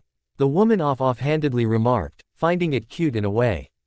Hearing her say that, Hinoka looked at Tsunami for a moment before a thoughtful look spread across her face. Looking straight ahead at Naruto, the girl looked him in the eyes as she gave him a sharp nod. It took Naruto a moment to understand what he was trying to say, but after living with her for months now he was positive he knew what she was thinking. "Are you sure you can't change your mind once I tell her?" Naruto asked the girl to make sure she was serious about this. Hinoka's response was another nod. Seeing their interaction, Tsunami couldn't help her curiosity. Tell me what? The woman asked. Everyone has their secrets, but honestly, you can't just tease her like that and expect her not to ask. Both of them turned towards Tsunami and stared at her intently. If Tsunami was honest with herself, it was a bit off-putting. Tell me, are you scared of ghosts? Naruto eventually asked. Ghosts? They wanted to know if she was scared of ghosts. Blinking in confusion, Tsunami responded, no. I can't say I was ever really scared of ghosts. Really? What are they trying to get at with this? If they were trying to pull some prank, then it's not particularly funny. After a moment, Naruto nodded his head with a, right. Placing his hand on his folded legs, Naruto looked Tsunami squarely in the eye and told her, please don't freak out, but Hinoka is a ghost. For a few long moments not a sound passed between the three, until fifth. Ha ha ha ha ha. Tsunami tried to hold back her laughter, but at the end she failed horribly. This quiet girl sitting within an arm's reach was supposed to be a ghost. Tsunami just couldn't wrap her mind around it. Seriously, whoever heard of a ghost just walking around in broad daylight like any normal person? Hey, I'm being serious here, Naruto blurted out, both him and Hinoka having become Ano. Yet at seeing Tsunami burst into laughter. I'm sorry. Ha ha ha, I just can't help myself. Tsunami apologized, threatening to fall over as her sides started to hurt from the laughter. As Naruto set his arms and started grumbling, Hinoka let out a sigh as her hand came up to rest on her forehead and for her fingers to partially run through her hair. As she thought about it, the corners of her lips curved upward. At least it was better than fear. Oh okay. I think I'm good now, Tsunami said after a few more minutes of laughing, wiping a tear from her eye as she sat up straight again. Okay, let's assume I believe you. Hinoka here is a ghost, and that means what, exactly? The woman questioned. Well, Naruto began as his hand came up to scratch at his cheek. Since as a ghost, there are some differences between her and a living person. For one example, since she doesn't have a body, she doesn't necessarily need to sleep, so most nights she's up wandering around house or walking through the streets to keep her mind occupied. Though, right now the biggest thing Tsunami should know would probably be, it's hard for her to talk, Naruto told the woman. Hard to talk? Why would being a ghost make it hard for her to talk? Tsunami asked. She's heard plenty of ghost stories that talked about all the creepy things the spirits would say. I think it's like this. You and I have physical bodies, so we don't have to put a lot of energy into talking because we have, what was it called? Alright, we have vocal cords to help us talk. Hinoka doesn't have a physical body. So normal things we do without even thinking about it, like talking, Hinoka has to do with spiritual energy, making it a lot harder, Naruto explained, doing his best to recall what Tsunade had told them after she had given Hinoka a checkup. Did that make any sense? The blonde then added after a moment. I think I get it, Tsunami responded. She still had no idea if they were telling the truth, but that didn't really matter. Turning to Hinoka, Tsunami leaned in and grabbed hold of the girl's hands, surprising her at the sudden contact. Bringing their hands up with Hinoka's being held inside of Tsunami's, the woman told her. Ghost or not, you helped my father return home safely. You're welcome here, always. Hearing Tsunami's words, Hinoka's eyes widened a bit more as her lips parted slightly. Are you really going to stay here? Even now that the ultimate summoning beast is gone.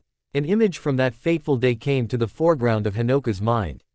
On that day, Kushina had held out her hand for Hinoka to take. The long red hair she'd had in a ponytail flowing freely in the wind and that wide grin playing across her face. Before that day, Hinoka had spent so much time alone and hopeless. Every day seemed to blend into one another. With a wide smile, Hinoka practically shined in that moment as Tsunami held her hands between them. I don't want another D-rank mission. The usual quiet of the Hokage Tower was shattered on this morning. Standing in front of the Hokage's desk, Amy had a very annoyed look on her face with her arms crossed and tapping her right arm with her left index finger. Don't raise your voice like that in front of Lord Hokage. Ami's-sensei yelled at her as she and Ami's teammates stood a few paces behind her. Her sensei was a reasonably attractive woman. A bit short for her age but pretty. Her dark brown hair came down to her chin and did a wonderful job framing her rounded face. Her green eyes at the moment were glaring at her student. Like Ostjunen of the village, she wore a standard flax jacket, however beneath that she wore a dark blue dress that reached down past her knees with a slit on the left side that came up to her hip, and the sleeves were long and loose. Visible beneath the slit in her dress were the tight-fitting black shorts she wore under chainmail that extended to just above her knee. The dark blue sandals she wore were open and had a lot of straps. But Sensei Tilda, Amy whined as she turned at the hip to look at the woman. We've been shinobi for a year now and we've only done lame-ass D-ranked missions. Naruto was graduated less than a month ago and his team's already out on AC ranked mission. How is that fair? Amy reasoned, her back arched forward slightly with clenched hands raised up to her sides. That was Kakashi's decision regarding his team. I'm not him and I say you're still not ready for AC ranked mission. Ishiko told the girl. Here we go again, Kasumi commented, crossing her arms over her borderline C-cup breasts. Kasumi was a girl with an orange afro and a person who always seemed to have her eyes closed despite her seeing everything just fine. Unlike her friend and sensei, she wore her headband around her neck, keeping it loose so it didn't choke her while not so loose that it'd slip over her head while she was jumping around. She wore a purple cloth vest over a faded yellow shirt with long, loose sleeves and a pair of black shorts reaching her knees. Just let them argue. No point in either of us jumping in, Fuki said, getting a nod from her orange-haired friend. Fuki had short and very wild, spiky brown hair. Her dark eyes were half-lidded and matched the rest of her disinterested expression that more often than not put people off unintentionally. With a gray scarf wrapped around her neck, Fuki had her headband tied around her upper right arm. Her shirt was yellow with short, teal sleeves, and her pants that reached down to her standard shinobi sandals were a light tan color. If we're not ready then it's because you never let us do anything. Amy yelled back at her sensei. Why you? Ishiko growled out as her arms came up, her hands threatening to ball into fists. Don't you get it? Being a shinobi is extremely dangerous. If you're not ready for a mission then let someone who is take it so you don't run off to an early grave. Ishiko yelled at the teen. Amy was about to yell at the woman again when something poked her back and nearly made her jump out of her skin. Taking a small jump forward, Amy turned around to see the Hokage holding out a mission scroll with a large C written on it. This should be within your skill level, the old man said with a warm smile. His smile only grew when he saw the girl's face light up as she quickly took the scroll from him. Thank you, thank you, thank you, Amy repeated while grinning like a madman. Lord Hokage? Ishiko questioned in disbelief. Ishiko, the old man addressed and watched as the woman stood up straight. It is true that we sort missions the way we do in part to protect our less skilled shinobi, but if they never push themselves then they'll never grow, Haruzen said. Yes Lord Hokage, I understand. Ishiko responded. If that's all then we'll be leaving, the woman told him, feeling a bit awkward now that she was outruled. With the man dismissing them the group went to leave. Ishiko held the door open as her students left the room. Amy was the last to go and before she did she turned back to the Hokage, scroll in hand. Thanks again old man. When we get back I'll treat you to some dumplings, the teen told Haruzen, getting an annoyed look from her sensei. Hee, I'm already looking forward to it, Haruzen told her with a chuckle as the door closed behind them. Even at his age he could still hear Shika reprimanding Amy for speaking so casually to the village leader like that as they walked down the hall. So what's this mission about anyway? Fuki asked now that the village gates were getting farther and farther behind them. Each of them carrying the standard packs save for Kasumi who had a large shuriken strapped to her back with two smaller packs strapped to her hip. We're to travel to a farming village little over half a day from Konoha. According to the report they've been harassed by wild hogs for the past few months, suffering repeated crop loss and damage to property. Our Miss Ion is to take care of these hogs, Ishiko told them. We're pest control, Kasumi questioned as she tilted her head slightly to the side. If I wanted to do that I would have gone to work with my cousin. Not spend my life becoming a shinobi, the teen complained. Don't blame me, Am is the one who insisted we take on AC rank mission, Ishiko commented, directing the girl's growing annoyance at the purple-haired member of the team. Feeling Kasumi and Fuki's eyes fall on her, Amy looked off into the forest with a nervous sweat. So the mission's shit, whatever. It's a step in the right direction at least. Amy boldly declared as her head jerked back forward. Besides, can you honestly say this is any worse than picking weeds or picking up trash? The girl asked as she looked over at her friends. Taking a moment to think about it, the two had to admit, yeah, I guess fair point.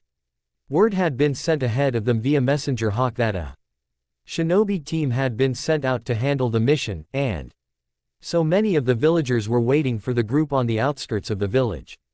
Shinobi of Konoha, welcome to our village, a man whose black hair was just starting to turn gray greeted as he ebbed forward from the rest of the villagers.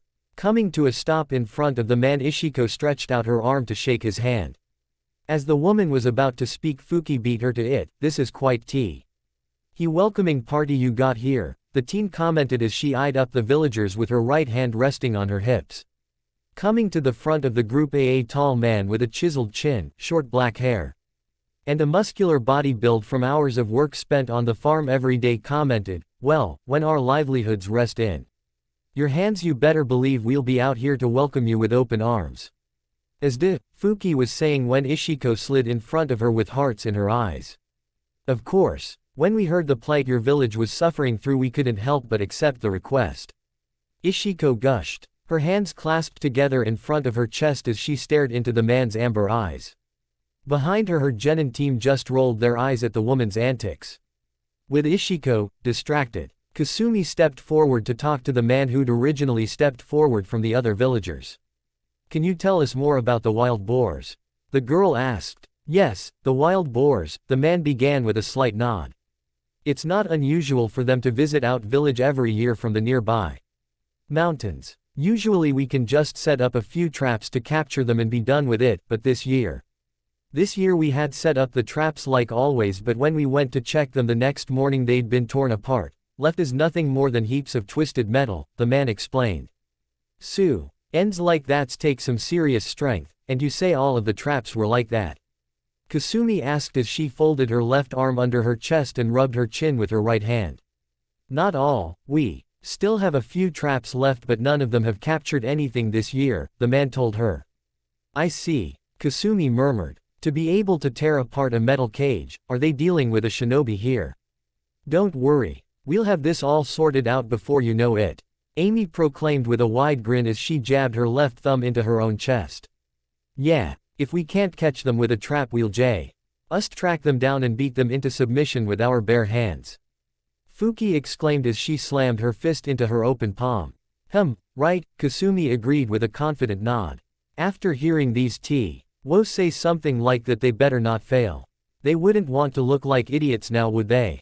As night fell, Amy headed out to the fields north of the village while Kasumi headed west and I patrolled along the forests that stretched up the mountains to the east. Their sensei stayed in the village to hit on the hunk from earlier keep an eye out for any wild hog that may end up in town.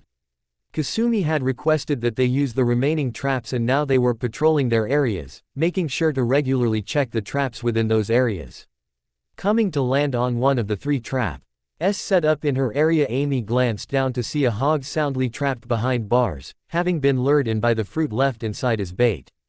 Bringing her hand up to her headset, Amy radioed her teammates, I've got one over here. That makes what? 4 now. Yeah, 1 over by me and 2 over with Fuki, Amy heard Kasumi's voice over the communicator.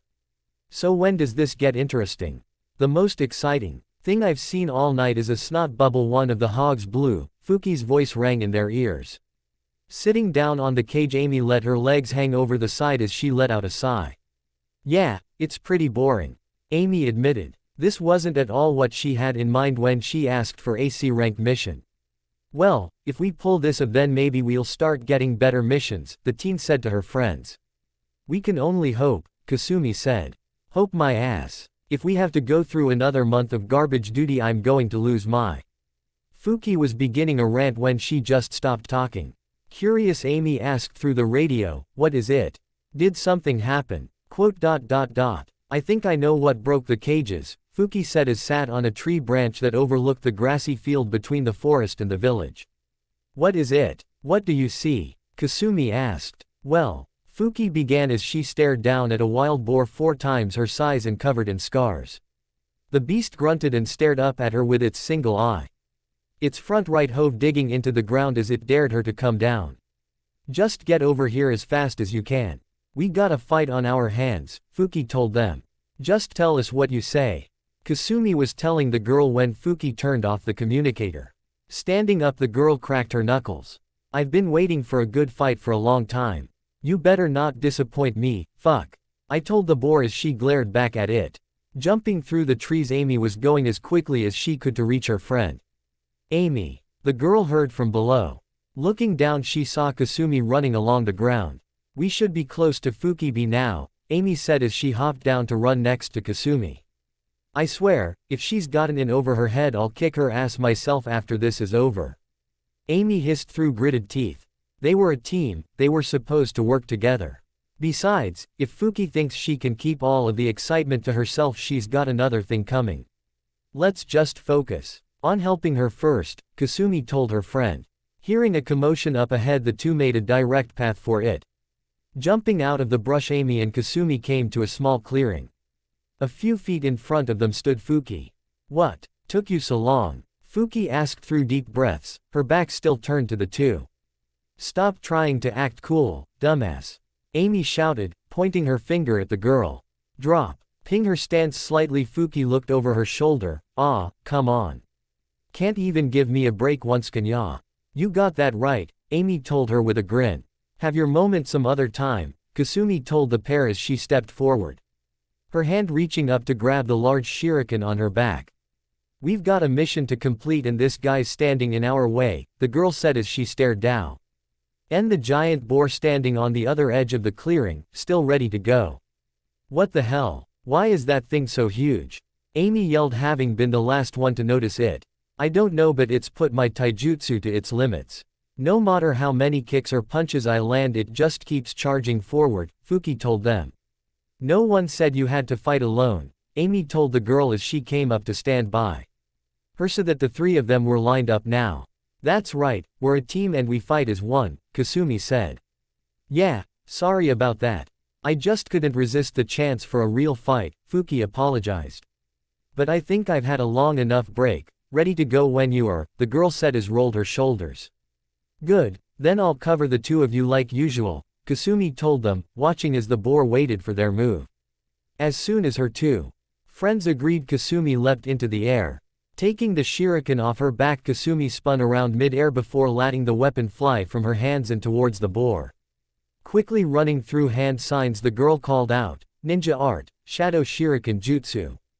And in an instant the single weapon became 5 large projectiles sailing for the wild animal. Seeing the attack coming, the boar jerked its head to the side and pierced one of the many trees with its tusks. Using brute strength, the animal uprooted the tree and pulled it down to swat away one of the shuriken. Catch 3 of them with the trunk, and allowed the last to harmlessly sail past it. Coming in from the side, Amy rushed the beast with a kunai in hand. As the girl approached, the boar jerked to the side, fully prepared to impale the teen on its tusk when she jumped back. Not so fast, big guy, Amy taunted with a grin as she avoided the attack. With its lone eye scanning the area, he Wild Hog wondered what happened to the other girl, the one it was fighting earlier. From below, the ground began to crack, and before the boar had time to react, Fuki came out, fist soaring up to collide with the Wild Hog's chin. Rearing up on its hind legs, the pissed hog was going to slam its front hooves down and crush this girl. Heavy bastard, aren't ya? Fuki commented, seeing as the animal was still on the ground after that punch. Figures, she said with a smirk as she twisted around so she was on all 4 with her back turned to the hog. Just get in the air already, Fuki shouted as she mule kicked the hog's stomach. With her powerful kick, the wild hog was sent into the air. As it was planning out how it was going to eviscerate these brats, when it landed, the hog noticed something glimmer in the moonlight next to it. Got ya, Kasumi whispered as she knelt down on a nearby branch. Yanking her arms up and over her head, the wire she had wrapped around her fists yanked the shuriken that had went past the boar out of the bushes and sending it straight into the hog's back. As the beast fell back to the ground, the 3 genin jumped out into the open to observe their work. The Yaj should be able to tend to their fields without issue now, Kasumi commented. Yeah, looks like our work's over, Fuki said with a big grin, and she rested the back of her hands on her hips. Walking Over Amy poked the wild hog's body with her foot. Who knew a pig could cause so much trouble, the girl said with a smirk. With another poke from Amy however the hog's eye shot open, freaking the three out. With a loud roar the boar pushed itself up to its feet and knocked the three of them back. After sliding to the edge of the clearing Amy sat up to see the large animal standing in the center Wi. Kasumi's shuriken lodged in its back, blood pouring slowly down its sides. Damn it, Amy cursed as she shakily got back to her feet. If you think, she began as the boar glared at her and gave a loud snort that kicked up dust. If you think I'll let my first C-rank mission end in failure because of some fat pig, you're insane. Amy yelled as she ran right at the animal regardless of her friends telling her to calm down. Reaching into her pouch Amy yanked out her water jug. Opening the container she tossed the jug into the air. Water style, pellet storm. Jutsu, the girl called out after a few hand signs and caused the water that flew out of her jug to form into small droplets and pelt the boar. The hog just shook the attack off and charged the girl. With a roar the beast thrust its two SKS at the girl but was surprised when she caught them in her arms as her feet came off the ground and pressed against its snout. Don't take me lightly, Amy told the beast as she flipped over its head with a quick turn so that she came to sit on its neck. Wrapping her legs around the animal's thick neck as best she could to prevent herself from being thrown off, Amy began another set of hand signs. Lighting style, static palm jutsu. The teen cried out, her palms surging with sparks of electricity. Slamming her hands into the boar's wet fur, Amy began to fry the animal, and to a degree herself. As the thing's sequels of pain echoed through the forest. After a few minutes of this the electricity came to a stop and the boar collapsed to the ground with Amy soon tumbling off of it. Amy, the girl's two friends called out as they rushed over to her. Amy, are you alright? Kasumi asked as her and Fuki came to kneel next to their purple-haired friend. I will be, once my head stops throbbing. Amy responded as one last spark arched between the ends of her hair. The next morning had the team standing outside the village, this time with the town folk seeing them off. Do take care on your way back, the man with graying hair told them. We wouldn't want our heroes getting hurt, the handsome man from yesterday said with a big grin, his wife standing next to him with their 3-year-old son. Yes, we'll be just fine, Ishiko said with a big smile, right up to the point she turned around to head back to Konoha and her tears started again. Waving goodbye the three genin quickly followed. After their sensei with a little extra company. You're really going to keep that thing, huh? Kasumi said to Fuki as she walked next to the boar that fought the night before. After they'd gone back to the village to tell them what had happened, they found that the thing had stumbled its way after them before collapsing again just outside the village. Fuki had taken pity on it and patched it up the best she could. Hence the many rolls of bandages wrapped around the thing's torso. Of course, it's hard to find a good fighter like this guy. Fuki happily cheered as she rode on its neck. Besides, I think he likes me, the girl said as she leaned forward and patted the coarse hair on Boar's head, chuckling when it let out a happy snort. Aw, whatever. It's not like it's going to be living in my house, Kasumi responded as she turned her head forward again. That is, till she notices the expression Amy had on her face. What's with that look? Don't tell me you're that happy just because we co-leaded the mission, Kasumi asked her friend with a smirk. Yeah, you've been grinning from ear to ear since this morning, Fuki added. Turning her head to her friends, Amy told them, are you kidding? Naruto's going to love it when he hears about this. Hell, I bet he was bored out of his mind looking after that bridge builder guy. Turning to each other, Kasumi and Fuki shared a look before giggling. Hey, what are you laughing at? Amy questioned as her face started to turn red. Nothing, honestly, Kasumi waved off as Fuki quickly followed up with essentially the same thing. As Amy continued to pester her friends about what was so amusing, Ishiko led the group and listened in on their conversation. To be young and in love, such a beautiful thing, the woman thought, both happy for her student and miserable because she didn't have her luck when it came to romance. Good morning everyone, Sakura greeted as she walked into the dining room with a yawn quickly following said greeting. The night before Tazuna had told them about Kaiza, the man who'd traveled to Wave 3 years ago and became not only this land's hero but also a father to Inari. They were also told of his ultimate fate, a The hands of Gato's goons after he'd caused trouble for the businessman. His death had been made a public execution as a show of power. All of them had gone to sleep last night with that in mind, but perhaps she let it roll around her mind the most, seeing as she was the last to make it to the table. Even Naruto, who had stumbled his way back to the forest for more training, was helping Tsunami set the table.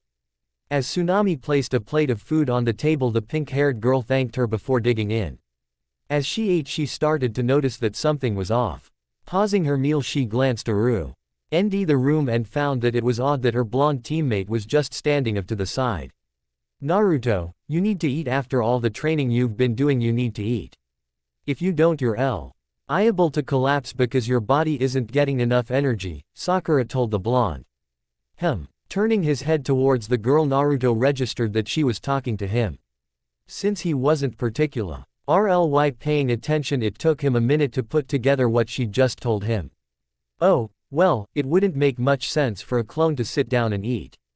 Chances are I could pop any second now, the blonde told her.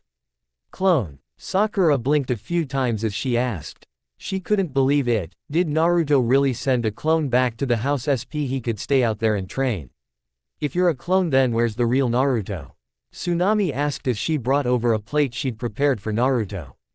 Though it seems she'd have to take this plate herself now. He'd probably spent all night climbing trees.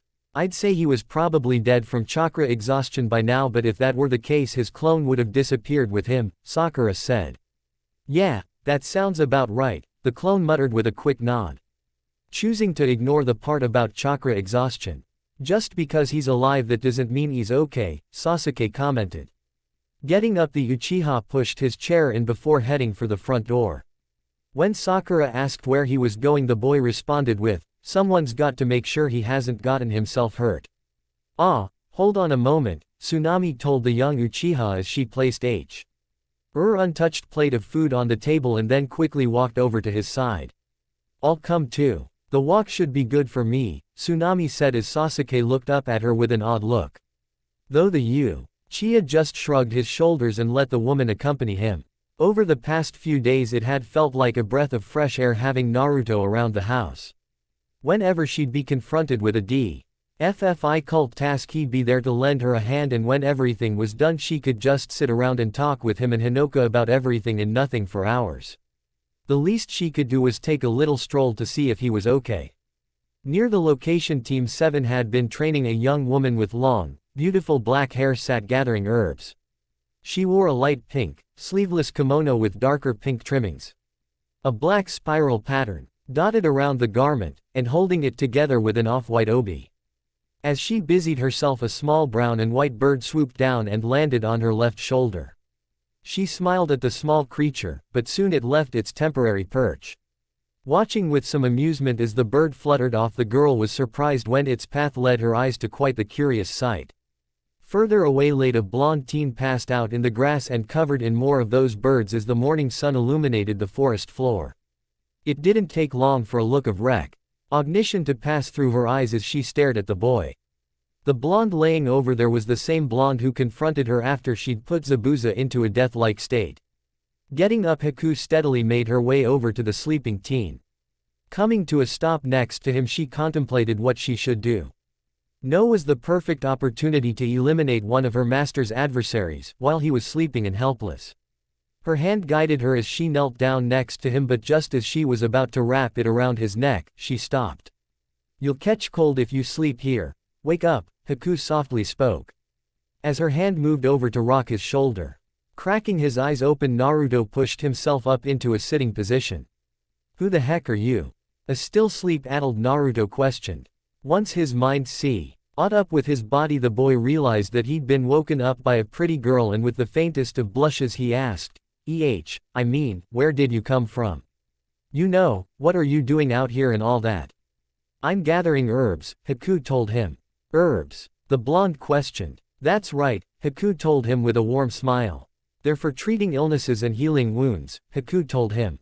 "That's so," Naruto thought aloud. After a moment of the thought, he looked back at the girl and asked, "You think I could help?" At first Haku was surprised by the offer, but she quickly accepted his help with a gentle smile. For a while they searched the small clearing, silently enjoying one another's company as the basket Haku brought with her slowly filled up. Every now and then Haku would look up from the grass and glance over at Naruto. She couldn't quite put her finger on it, but just being near him like this sent a warm feeling through her body, as if she were wrapped tightly in a thick blanket on a cold and windy night. Was it because she was spending time with someone her own age as if she were a normal person? Well, regardless of the reason, she was content with enjoying this feeling while she could. At some point Naruto turned to Haku and sat down. "You start work pretty early," the blonde comment 0. Having noticed him face her, Haku had paused in her own herb gathering and waited to see what the blonde wanted. After hearing his comment she told him, "I like it early. It's calm, but I didn't think I'd find anyone sleeping out here in the woods." He, I'm training," the blonde happily told her. Given the boy's enthusiasm, Haku remained silent for a moment as she stared at him with slightly widened eyes. Eventually the girl continued the conversation, asking, "I take it you're a shinobi? Because I noticed that headband you're wearing, or are you just making a fashion statement?"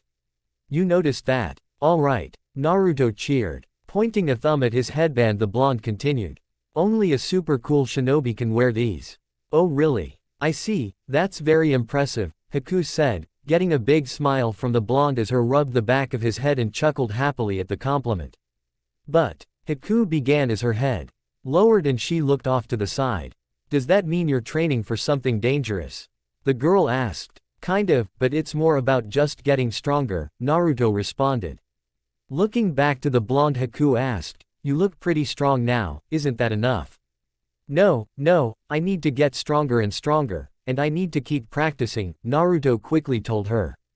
"How so? Why is it so important?" Haku asked. She wanted to know what his reasoning was, if it was like hers or not. Hearing her question, Naruto's big grin slowly turned into a gentle smile. He'd proclaimed that he'd become stronger numerous times in his life, but hardly anyone ever asked why he wanted to become strong. Even with his family and friends, they'd usually just help him out without ever asking why. It felt oddly nice hearing her ask that. "There's a lot I have to live up to be strong enough to bear the name Uzumaki, but..." Naruto was telling her as he paused to think about his loved ones, his mother, Amy, Hinoka, old man Hokage, Auntie Makoto and Sasuke, Sakura and Kakashi, Tsunade and Shizune, hell, even the old pervert. Thinking about all of them, it was Aya's. Why for Naruto to look Haku in the eye and say, "Above all else, I want to protect those I love. So that these peaceful days never have to end. If I'm to do that, I need to become stronger." Hearing his reply, Haku gave the blonde a warm smile. "Yes, that sounds like a wonderful reason. Never lose that will to protect, and I'm sure you'll become very strong," Haku told him as she reached out to grab the handle of her basket. As she stood up, she saw the blonde grin at her small encouragement. Turning to head back to base, the girl said to him, "Goodbye, we'll meet again sometime." As Haku walked away, Naruto realized something and called out to her, "Hey wait. I never got your name." "Mine's Naruto Uzumaki." Hearing him, Haku stopped. She debated with herself for a moment on whether or not she should tell him her name, but ultimately decided there was no harm to it. Turning at the waist, she looked back at the blonde and told him, "My name's Haku." Even with Tsunami tagging along, it didn't take too long for Sasuke to reach their training area. The blonde came into view, both him and Tsunami saw Haku walking towards them. As the girl passed them both, Sasuke and Tsunami glanced over at her. Is she new to the area? Tsunami briefly wondered as she tried and failed to place a name to the girl's face. In a small nation like Wave, it wasn't uncommon for most people to have at least heard of the land's other inhabitants. A pretty girl like that would definitely be well known, if only as eye candy for the local boys. "Not dead yet, huh?" Sasuke asked with a smirk as him and Tsunami got closer to him. What would go and give you an idea like that?" Naruto questioned as he folded his arms while still sitting on the ground. "We just wanted to see if you were alright," Tsunami said, spending most of the statement with her head turned to look over her shoulder at Haku's retreating form till turning to face Naruto just before finishing. "Spending all night out here by yourself, you had us worried," the woman told him with a smile on her face.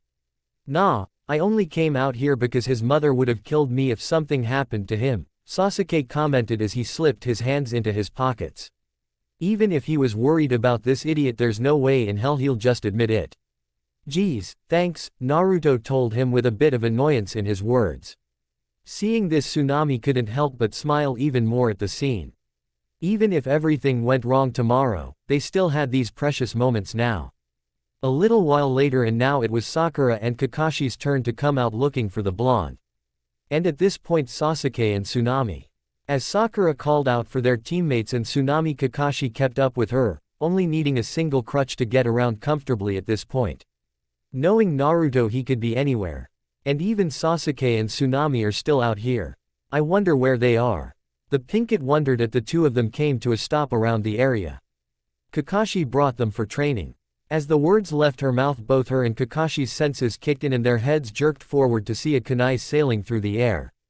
Once the projectile landed in the ground between them, the pair turned their heads upward to see who threw it. Sure enough, high in the tree top was Naruto, and sitting next to him was Tsunami. Right there, high above the ground, the woman sat with her arm hugging the tree trunk next to her. After her and Sasuke found the blonde, the two shinobi went right back to training, neither one of them wanting to fall behind the other. Since there wasn't much to do today, Tsunami stuck around to watch them, marveling at how far they could make it up the tree. At some point, shortly before Kakashi and Sakura arrived, the woman had gotten it in her head that it might be nice to see the world from up there. It took some convincing, even if just a little, to get Naruto to carry her up with him. Despite being scared shitless as Naruto ran up the tree, her in his arms, and even to a point now that she was sitting so far above the ground, Tsunami couldn't say she regretted her choice. In fact, just beneath that sense of fear was a rush of exhilaration. The view's quite nice from up here, Tsunami yelled out to the two as she waved at them with her free arm, not too much though, out of fear of falling. While both Kakashi and Sakura found it impressive that he could not only get himself up that high, but also bring a grown woman with him, Sakura had to at least yell at Naruto for potentially risking the life of their client's daughter. "Oh come on Sakura, it's fine, see?" Naruto called out with a confident smirk as he let his body fall backwards, keeping his feet stuck to the branch with chakra as he came to stand upside down on the branch. To no surprise, the action freaked out both Sakura and Tsunami. "Naruto, don't do that. Are you trying to give me a heart attack?" Tsunami yelled at the blonde, both of her hands firmly wrapped around the tree now after feeling like her heart had dropped to the ground. Having her yell at him nearly made the blonde lose his concentration and sent him falling to the ground, but Naruto managed to flip himself over to the trunk so he could hold on. Sorry, the blonde apologized as he tried to focus on attaching himself back to the tree so he wouldn't slide back down. "You shouldn't worry too much. If he messes up, I'll grab him before he hits the ground," Sasuke said from the tree next to Naruto's. Since he didn't have to carry anyone, the Uchiha was standing a few branches higher than where Naruto and Tsunami. "Yeah, I'd like to see you try," Naruto yelled up at the boy, though Sasuke just shrugged the taunt off. After making sure that everyone was okay, Kakashi and Sakura headed back to the house to leave them to their training, offering to take Tsunami with them once Naruto got her back on the ground. If Tsunami thought it was terrifying going up, then she damn near had that heart attack coming down. Squeezing her eyes shut so she didn't have to see the ground getting closer as she rode on the blonde's back. Now, another day had come and gone with the sun having set and everyone sitting around the dinner table again. Everyone except for Naruto and Sasuke. "Now they're both late. I wouldn't have expected that from Sasuke," Sakura commented as Tsunami and Hinoka placed everyone's plates out on the table. As the teen finished saying this, the door behind her clicked open. Supporting one another, Sasuke and Naruto slowly walked in through the open door. Seeing them, Tazuna was the first to say anything. "What happened to you? You look like something the cat dragged in," the old man told them. Even worn out as they were, Naruto had the energy to give a big grin and proudly said, "We both made all the way to the top." Hearing this, Kakashi told them, "Good. Now we move on. Starting tomorrow you're both bodyguards for Tazuna." Hearing his sensei, Naruto immediately went to celebrate with a big old cheer as he tossed his free hand into the air and consequentially sending him and Sasuke down onto their asses. At least his antics got a laugh out of the others. Once Super was Fini. Shed Tazuna figured now was a good time to address this while everyone was still around the table, and so he began, in a few more days the bridge will be complete. I have you to thank for that, but I've been meaning to ask. Why did you stay and protect me even after finding out I lied to bring you here? Those who stray from the path of justice have no courage, but under the wing of a strong leader cowardice cannot survive. Kakashi responded. When he was met with blank expressions he explained, that was a quote from the first Hokage. Listening to Kakashi's words and staring at Naruto, who was resting his head on the table, Inari began to think about his father, about Kaiza, about the advice he told him and about what happened to him at the hands of Gato. As he did, tears began to well up in his eyes. Soon they became too much and started rolling down his face before falling and hitting the table as the quietly asked, "But why?" Not quite hearing him, Naruto raised his head. "What did you say?" the blonde asked. Slamming his hands down on the table, the boy stood up, tears silently flowing down his cheeks. "All this stupid training is just a wait of time. Gato's got a whole army. They'll just beat you down and destroy you. These cool things you all say, they don't mean anything. No matter what you do, the strong always win and the weak always lose," Inari loudly said as the others watched on. After the outburst, a short moment of silence fell over the room, that is until Naruto spoke up. "Just speak for yourself," the blonde said as he put his head back down in his arms. "It won't be like that for me, you got that?" Naruto told him. "Why won't you be quiet? Just looking at you makes me sick. You don't know anything about this country, you're just butting in. Always laughing and playing around. You don't know what it's like to suffer and be treated like dirt." Inari yelled, striking a chord with the blonde. Clenching his fists, Naruto kept his head down. "Listen to yourself. Whining and complaining like some sorry little victim," Naruto said, getting a small reaction from Inari. "You can whimper all day for all I care. You're nothing but a coward," Naruto told the boy, lifting his head up to look Inari in the eye. Unable to say anything in return, Inari just watched as Naruto got up and left the table. Sitting out on the edge of the dock running along his house with his knees pulled up to his chest, Inari tried to work out everything that has happened over the last week in his head. He just couldn't understand how someone could keep a smile when faced with someone as powerful as Gato, and every time he saw Naruto or the others smiling like that he felt bad about himself because he could. As he sat there in silence, a lone figure came up next to him. Without a word, Hinoka sat down next to the boy and let her feet hang out over the calm water, her eyes focused on the moon reflected in the night sea. For a while they just sat like that, no words passing between them as they kept their thoughts to themselves. "He doesn't hate you," Inari heard. Lifting his head up, he looked over to Hinoka with a curious look. Not once had he heard her say anything since she arrived, but surely that voice had to be. "Your grandfather told us about your father," Hinoka said, her eyes never leaving the moon's reflection. Naruto also grew up without a father, and his mother was sick for many years after his birth. The village he grew up in, despite the sacrifices that were made on that day, they hold an unspoken grudge against him for the part he unwillingly had during that night. His whole life he's wanted to gain their recognition and protect the few precious people he's found with all his strength. Even so, I've never seen him cry or give up, Hinoka said as Inari listened to every word. "I think he gave up crying one day and strove to push past all the pain and loneliness. If anyone knows what you're going through, it'd be Naruto," Hinoka said.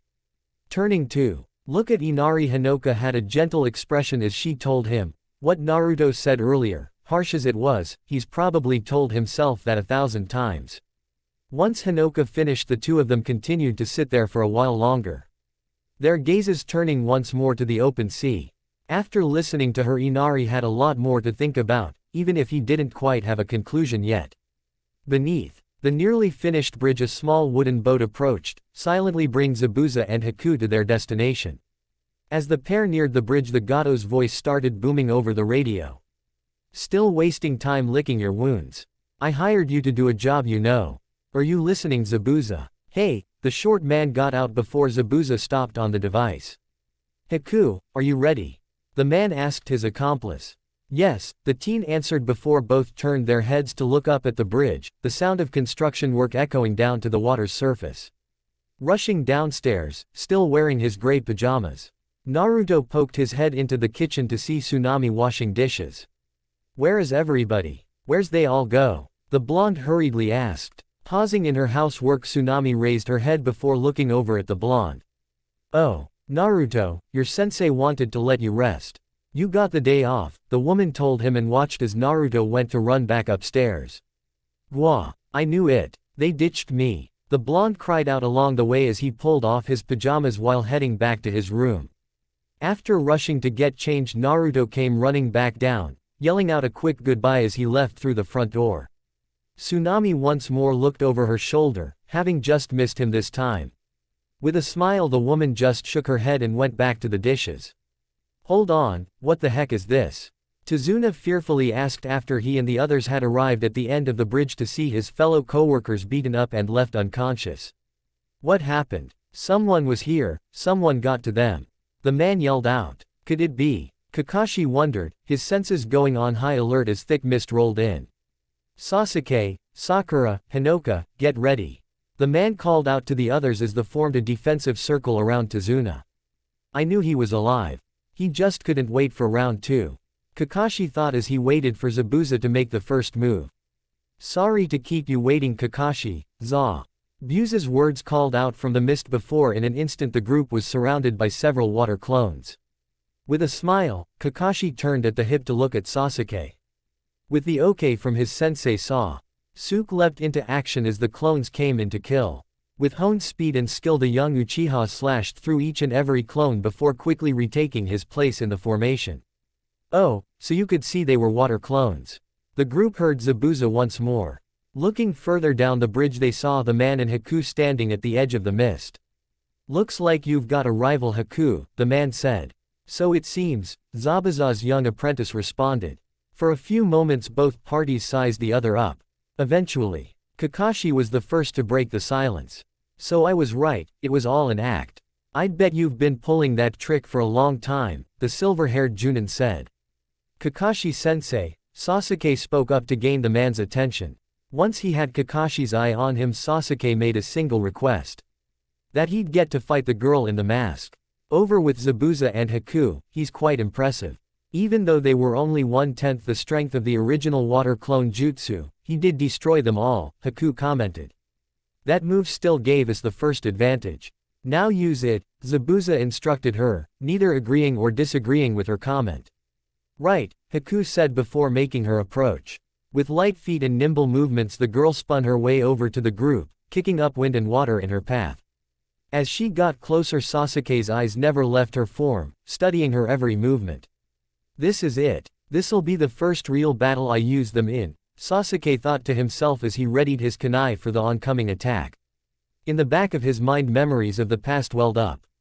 It was late in the day and the skies over Konoha had turned a vibrant shade of orange. Sitting atop a large boulder within an unmarked training group, Sasuke was staring blankly at the setting sun. His legs pulled up tightly against his chest. He'd been sitting in this same spot for hours now in an almost trance-like state. "Your mother's been worried about you," the boy heard from the side. He didn't bother looking though. He already knew who it was.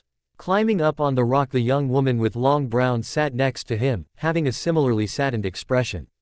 She had a small mole under her right eye.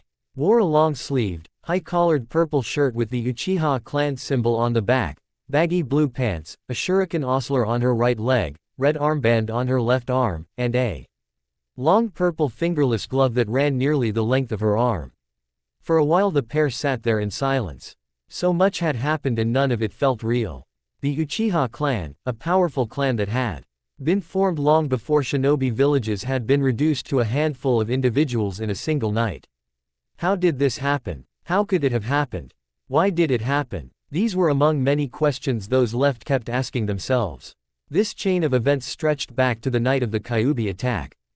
On that night, Kushina had been targeted by a powerful Sharingan wielder after the Seal H. Holding back the tailed beast had been weakened by childbirth. Despite the fourth Hokage's best efforts, the man had extracted the Kyuubi and placed it under his control before unleashing it upon an unsuspecting Konoha. The village had been left in ruin and many of the shinobi who had been faced the beast and lived placed the blame on the Uchiha. Even after the report Kushina had given, placing the Blame on a single rogue Uchiha. Many of the shinobi held their fear and distrust for the whole clan. When it came time to rebuild the village, many of the clans were moved to different parts of the village. The Uchiha were no different. Although Fugaku had voiced his disagreement, the clan had been moved to the outskirts of Konoha. Many within the clan took this as a sign that those in charge of the village had turned against them. A feeling that only grew as time passed. For years Fugaku struggled to maintain peace between the clan and the village, choosing to believe in the third Hokage and Kus Hina to help him heal the rift that had formed. While it couldn't be said Fugaku had support within the clan, those who opposed him came to view him as a traitor who let the village walk all over them. After years of this environment swirling with hate and mistrust, things had come to a boil. The rogue faction within the clan waited for their chance, and while Fugaku was alone they struck quickly and without mercy. They had thought that the rest of the clan would come to their side once the fighting started. They had been wrong. By the time the village had sent Anbu to deal with the coup d'état, Uchiha district had already become a bloodbath. Clan member against clan member, brother against brother, friend against friend, the Uchiha had fought with one another to the bitter end. Today the Wide been informed that Itachi was to be labeled a rogue shinobi for the sake of the village. "I'll bring him back," Sasuke eventually said, breaking the silence that had formed between the two of them as they sat there. Looking to her side, Izumi saw the young boy staring out into the distance, his fledgling Sharingan active. "One day I'll clear Itachi's name and bring him home," Sasuke declared with conviction. For the first time in days, smile formed on Izumi's face as she listened to the boy. "And when you do, we'll welcome him with open arms," the young woman said. "Those eyes," Haku commented. Her Senbon held firmly against Sasuke's kunai as she stared into his Sharingan. "That's right, the blood of the Uchiha runs through my veins," Sasuke told her with a confident grin as brought his kunai back and made an attack of his own. If he was going to bring Itachi back, then losing here wasn't an option. Watching the two clash with one another, Zabuza contemplated what their next action should be. They had only planned for Kakashi and the Uzumaki girl, yet this boy not only possessed the Sharingan but was matching Haku in speed. "Haku, enough playing around. Finish this quickly," Zabuza yelled out to the girl. "Right," Haku responded as she jumped back, gaining some distance from the Uchiha. Coming to a stop, she began to build up a large amount of chakra. "I'm sorry it's come to T.S., Haku told him as the temperature dropped. Forming an odd hand sign, the girl began her jutsu. Starting from behind the Uchiha, the water from the clones started to rise and freeze, forming panels of reflective ice. Sasuke watched as more and more ice mirrors formed, eventually making Atom out of the floating panels. Even with his Sharingan, this jutsu did this girl possess a Kekkei Genkei of her own. Once finished, Haku dropped her hands back to her sides and stepped towards the closest mirror as everyone watched. Without hesitation she continued forward, merging into the ice till her reflection was shown on each mirror. Not willing to leave this to Sasuke any longer, Kakashi started to rush over to the boy but was intercepted by Zabuza. "If you enter this fight, you fight me," Zabuza told Kakashi as he stood in his way. "Not good," Kakashi thought to himself before calling out for Hinoka to help Sasuke. With a quick nod, the girl started to run for the ice mirrors. "Are you sure about that?" Hinoka heard as she, Tazuna, and Sakura turned around to see a second Zabuza behind the bridge builder. With terror in his eyes, Tazuna watched as the water clone swung his sword, only for it to burst into water as golden chains pierced through it. As Tazuna took a few shaky steps back, Hinoka rushed back over to him. "The moment she leaves the bridge builder is dead," Zabuza warned as he held his blade ready. Though it was a bit aggravating to be put in this situation. Originally Haku was supposed to handle the Uzumaki girl while he and Kakashi had their rematch. With the Uchiha boy in the mix now, he had to stall for time. "Now, we'll begin," Haku said as her reflections pulled out Senbon in unison. As she began her assault, the blinding speed at which the Senbon came at him was enough to give his Sharingan a challenge. Despite his best attempts to dodge and deflect the weapons, Sasuke still took several dozen hits as his body and clothes were being shredded by seemingly endless barrage of needles. "Hinoka," Sakura began as she watched this through the barrier the red-haired girl had made. She didn't need to say any more as Hinoka shifted the chains around to make a gap for Sakura to exit from. Rushing out, Sakura reached into her pouch for a kunai as she ran for the ice mirrors. Take this. The pinkett yelled as she leapt into the air and tossed the blade at one of the mirror. Just as it was going to make contact, Haku's upper body came out of the mirror and grabbed the implement by the handle. Looking over to Sakura, Haku silently gave the blade a single twirl before firmly grasping it again. It was a decent attempt to save her teammate, but Haku was simply too fast for something like that to work. Haku was about to re-enter the mirror and continue her assault when a swirling sound, caught her attention. Jerking her head to the side, Haku saw as the shinobi she'd spoken to in the forest ran at her with a clone and a swirling blue orb in his hand. Makin. Quick jump! At the last second the blonde thrust his hand out, shouting, Rasengan. Before his attack hit and kicked up a large cloud of dust and debris. With several quick slashes, the front door, along with a small portion of the wall of Tezuna's house, was reduced to small chunks. Clattering loudly to the ground, the pair responsible for the damage stood on the other side of the hole with crook Ed grins on their faces as Tsunami spun around to see them. As the woman stood frozen to the spot, the pair of katana-wielding thugs walked into the building. So you're Tezuna's daughter, huh? The shish order of the two asked as they looked the scarred woman up and down. Too bad, but you're going to have to come with us, the man told her. In the bathroom, Inari was busy washing his hands when he heard a loud crash accompanied by a scream from his mother. With hardly a second thought, the boy ran out to see what had happened. When he got to the dining room, he saw that the table had been turned over, and two of Gato's men had his mother cornered on the other side of the room. Mother! The young boy immediately called out. No! Don't come out here! Run away! Hurry! Tsunami yelled at the boy with widened eyes after hearing his voice. Don't move, the taller of the two thugs ordered the boy as he looked over his shoulder at the doorway Inari was standing in.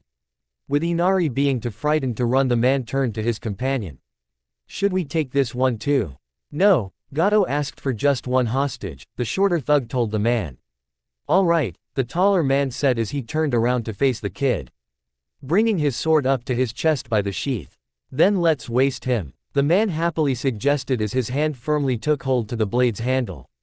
As the man began to draw his blade with a gleeful grin, Tsunami called out for him to stop. After a moment, the man glanced over his shoulder, waiting for her to give him a damn good reason to put his sword away. Looking the pair dead on, Tsunami began, Please don't hurt my son. I'm begging you, he's just a boy. With her expression growing more intense, Tsunami told them, I'll do anything. Just please don't hurt him. Hearing her, the shorter of the pair smirked. As his companion regretfully sheathed his sword again, the man turned to Inari. Looks like your mom came through for you, kid. You're lucky, the man told the boy, who was quietly crying and clutching the doorway at this point. As Inari sunk down to his knees, the taller man muttered that it was a waste to just leave him. Give it a rest, you've already drawn blood today. Forge it and help me get her out of here, the shorter of the two told him as he took a few steps towards Tsunami and grabbed her by the wrist. Turning her around, he pulled out a piece of rope and tied her hands behind her back. I'm sorry, Mom. I'm so sorry. Inari sobbed into his knees as Tsunami was led outside by the two thugs. What can I do? I'm too weak to protect you. I'm scarred. I don't want to die. Inari was crying when a single word entered his mind, coward. Jerking his head up, the boy recalled what Naruto, and then Hinoka, had told him the night before. Looking down into his open hands, Inari then thought back to the advice his father had given him. If you really care about something, protect it, even if you have to put your life on the line. Protect it with both arms, Kai. Za's words rang through his head as he wiped his tears away. Can I be that strong too? Inari wondered as he thought of his loved ones. Standing up, Inari's hands fell to his sides as he looked forward with determination in his eyes. The men were nearing the end of the dock connecting Tezuna's house with the path heading further into Wave when Inari called out for them to stop. Lookin' back, the pair looked on in amusement as the boy stared them down. How cute. You've come to save your mama, the taller of the two snidely remarked after Tsunami called out for the boy to go back to the house. You, Inari said as his hands clenched into fists. Better leave my mother alone. The boy yelled out as he started to run towards them. Hee, this kid's a little short on brain, the taller thug commented as he placed his hand on his sword. Take him down, the other man said as Tsunami frantically looked between them. If you hurt him I swear all. Tsunami was yelling at them when the shorter of the two thugs whacked her in the back of the neck. Shut up and take a nap, the man said as the woman's unconscious body fell the dock. As Inari came in range the two struck out with their swords, each making a single clean cut as they leapt forward before finishing of the practiced motion by smoothly sheathing their blades. From behind they heard something fall to the wooden dock, but that sound, that's not a body. Standing up straight the pair looked behind to see a sliced log laying on the dock. A substitution jutsu, the shorter of the two said, immediately recognizing the technique. Now, the question was who pulled it off. The woman, she's gone. The taller thug said after noticing that Tsunami was missing as well. Sorry I was late, the pair heard and their eyes immediately looked up to see Naruto placing Tsunami's unconscious body gently down further along the dock. Though heroes are supposed to show up at the last minute anyway, the blonde said as Anar. I opened up his eyes to see that he was slung over Naruto's shoulder. Naruto, it's you. The boy happily said as he turned his head to look at the back of the blonde's head. Who else? Naruto asked as he put Inari on his feet. Looking the kid in the eyes Naruto gave him a big smile and told, you did great. Seeing the confused look on Inari's face the blonde told him, when you charged they forgot about you mom for a minute. That gave me the chance to get her away from them. As the blonde said this the pair of them looked over to the woman. After a few seconds a question popped into Inari's head, Naruto. How did you know these samurai guys were coming here? Oh, that. In the forest I found a boar that had been cut up, the same with the trees around it. When I followed the cut marks they lead me back here, Naruto told him. I see, Inari commented just before the tall guy spoke up. Blah, blah, it's just one of those useless shinobi Tazuna hired, the man said as he scratched his chest. Let's get him, the shorter thug said with a smirk as his companion happily agreed. Even after the pair stared to run at them ready to draw their blades and cut them down Naruto didn't seem too bothered by them. In fact, the blonde didn't even bother turning around to look at the pair. As the pair approached two clones burst from the water on either side of the dock, each with a scroll in hand. Unraveling the scrolls the two clones unsealed their contents, engulfing Gato's men in thick clouds of black smoke. Moving through the cloud both men collapsed upon leaving it, their momentum sliding their bodies within feet of the real Naruto. I can't move, the tall guy got out as his body lay there, unresponsive to any command his mind sent. What did you do to us? What was in that shit? The other thug managed to say through gritted teeth, unable to even move his head to glare at the blonde. I don't know what's in it but I was told that if you inhale that stuff you won't be able to move for days. Something about nerves and muscles but I kind of didn't pay attention to the specifics, Naruto answered the man. Before he had left on this mission Kushina had given him the scroll and made sure that he knew not to open it unless he wanted whoever breathed the smoke in to be out for a long time. She'd kept him there for nearly 10 minutes, only letting him leave once she was sure he wouldn't play around with it. Damn, the man grumbled as it slowly got harder and harder to even speak. Ah, you did it, Inari happily said as he looked from the beaten thugs to Naruto. Standing up Naruto put a big grin on his face as he turned to Inari. You better believe it. The blonde cheered as he pumped his right fist out at Inari. Huh, the blonde was still a little awed Inari couldn't help his own grin from forming. That was so excellent. Just like a real shinobi. Inari happily said. Hee, you twerp, I am a real shinobi. That's what I've been telling you. The blonde told Inari as the two of them started to laugh with each other. Once they finished laughing Naruto took the time to tie the two thugs up just in case before picking Tsunami up and walking back to the house with Inari. The two of them pulled out a spare futon and tucked the woman in. As the finished getting Tsunami comfortable Naruto felt that he should apologize to the kid, however, Inari gave him a blank expression in response. Well, it was pretty mean of me to call you a coward. It's not true you know, Naruto said as he turned his head to look at the kid and reached out his hand to ruffle Inari's hair a bit. "'Cause you were really brave," Naruto told him with a big grin, a grin that quickly turned to a confused look when Inari started to cry again. "Dang it. I promised myself I wouldn't cry anymore. You're gonna make fun of me again and call me a baby but I can't stop. Inari said as he tried his best to wipe the tears away. With an understanding smile, Naruto turned his head to look out the window. What are you talking about? Naruto asked, resulting in Inari's crying to die down a bit as he gave the blonde a confused look. You're happy. What's wrong with that? When you're happy, it's okay to cry, Naruto told the boy. Naruto, Inari said, letting his tears flow freely. Okay, the blonde started as he got up. I can leave everything here to you without worry, nah. Naruto said as he went to leave when he felt a tug on his pant leg. Looking over his shoulder, he saw Tsunami's hand had slipped out from under the blanket to lightly grab hold of him.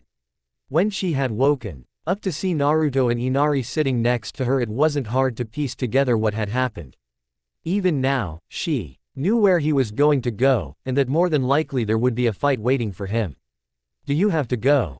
The woman asked him as she looked up into his blue eyes with her own black orbs. Thinking about it for a moment, Naruto closed his eyes as he turned his head to upward. Opening his eyes, the blonde told her, I'm sure they'll be alright without me, but I can't just sit around while my friends risk their lives. Understanding what he meant, Tsunami let go of his pant leg and watched as he left. Right now there's nothing she could say that would stop him. Naruto, be safe, the woman wished him well as he went. Running through town as fast as his legs could carry high.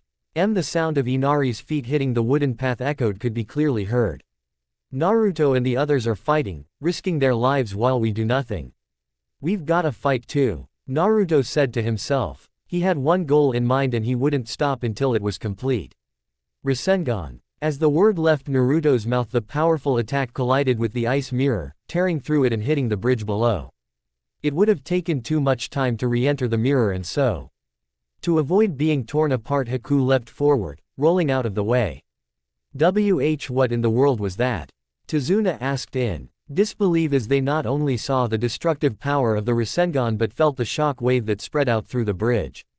I don't know, Sakura told the man after a moment, her eyes wide at the display. Since when could Naruto do that? The Pinkett wondered to herself. Maintaining the barrier of golden chains around them, Hinoka looked on with a smirk. When she had met Kushina and Naruto, the boy was in the process of learning the jutsu. It took him months, but Naruto finally had the ability to use his father's jutsu. That jutsu, isn't it?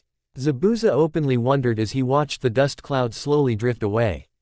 So, Master Jiraiya has already taught him the Rasengan. Looks like Sakura and Sasuke are going to have to up their training if they don't want to fall behind, Kaka. She thought with a small smile hidden behind his mask. Looking back to Zabuza, the silver-haired Junin said, I take it this is the first time you've seen the Rasengan. Why would a brat like that know the fourth Hokage's jutsu? Zabuza demanded as his head shot back around to glare daggers at Kakashi. First it's the other brat who turns out to have the Sharingan, and now this. It's quite simple really. Similarly to how the Sharingan is Sasuke's birthright, it could also be said that the Rasengan is Naruto's, Kakashi told him and watched with a bit of amusement as the information sunk in for Zabuza. No, it can't be, the man muttered. I had heard that the fourth Hokage had a son before he died, that would mean that. Damn it, we underestimated those brats, Zabuza thought to himself before charging Kakashi. If they wanted to make it out of here alive, they had to deal with them quickly. It's him, Haku thought as she remained in the kneeling position she'd rolled into, street. Staring at the blonde as she recalled their encounter from the previous day.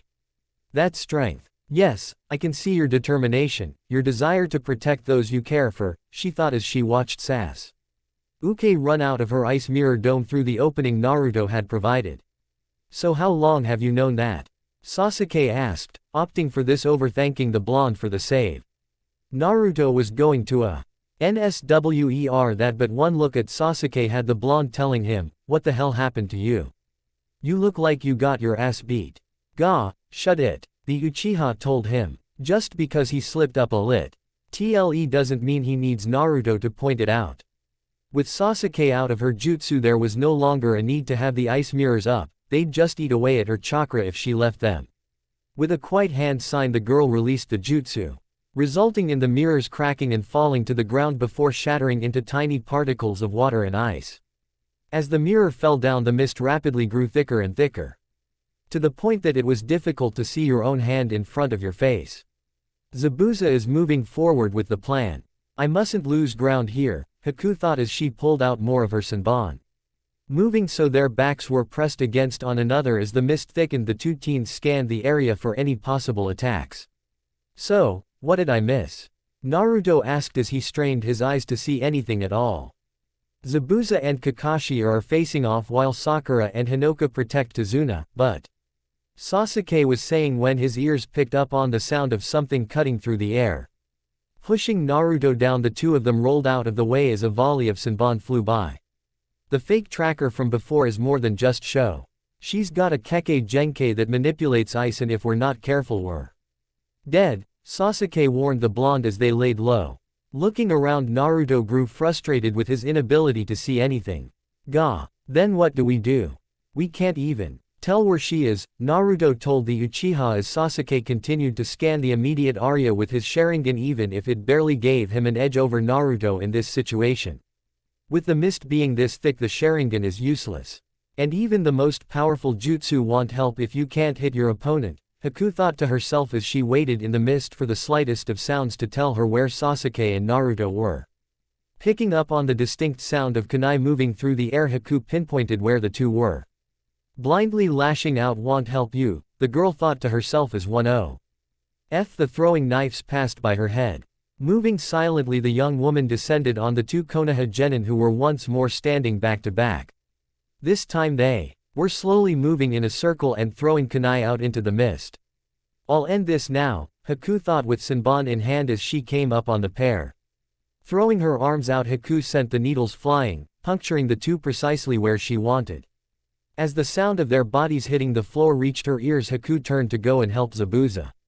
That is until the sound of popping came from their position. Clones. A distraction, Haku thought as she looked back over her shoulder.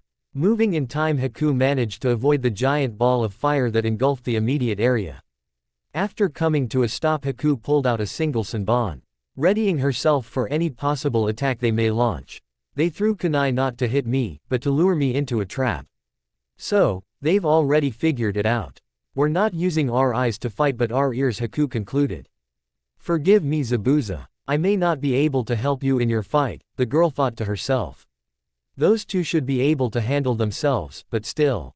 Kakashi's thoughts went to Naruto and Sasuke as he contemplated what his next move should be. With Hinoka's barrier in place, Tazuna should be safe from Zabuza attacks, giving him the option of aiding Naruto and Sasuke, but Zabuza would know that if he just ran off without a plan, then he'd risk putting them in even more danger by dragging Zabuza into their fight. If that's the case, he'll just have to finish things up with Zabuza first. Pulling a scroll from one of the pockets on his vest, Kakashi tossed it into the air as he swiped a bit of blood from the gash Zabuza had left on his chest from the beginning of their fight. Catching the scroll, Kakashi smoothly unraveling it with a swift motion of his hand before smearing his blood along the inside of the parchment. Zabuza, I don't mean to spoil your fun, I know how you like to stretch these things out. But how about we put an end to this now? Kakashi asked into the thick mist as he twirled the unraveled scroll around his body. Finishing up, the man tossed the scroll into the air in such a way that it rolled itself up before landing on a hand sign he'd formed. Come on, what do you say? We're both busy people, Kakashi said. Tempting. I'm wondering how you intend to back up such brave words. Show me, Kakashi. Zabuza's voice rang out from the mist. Taking out another clone, Haku was beginning to grow tired of this. After their first plan failed to catch her off guard, they had moved on to flooding the area with shadow clones. Utilizing the memory transferring ability, they had to pinpoint her location every time she fought and defeated one. Every time one popped, she'd have to move away quickly before being overwhelmed with many more clones. With all the noise they were making, it was near impossible to tell the original from the others. The mist, while it hid her presence, was becoming a hindrance. As she was working out what her next move should be, Haku heard Naruto call out the name of his attack, the one that had destroyed her ice mirror. Only this time she heard it from two different sources.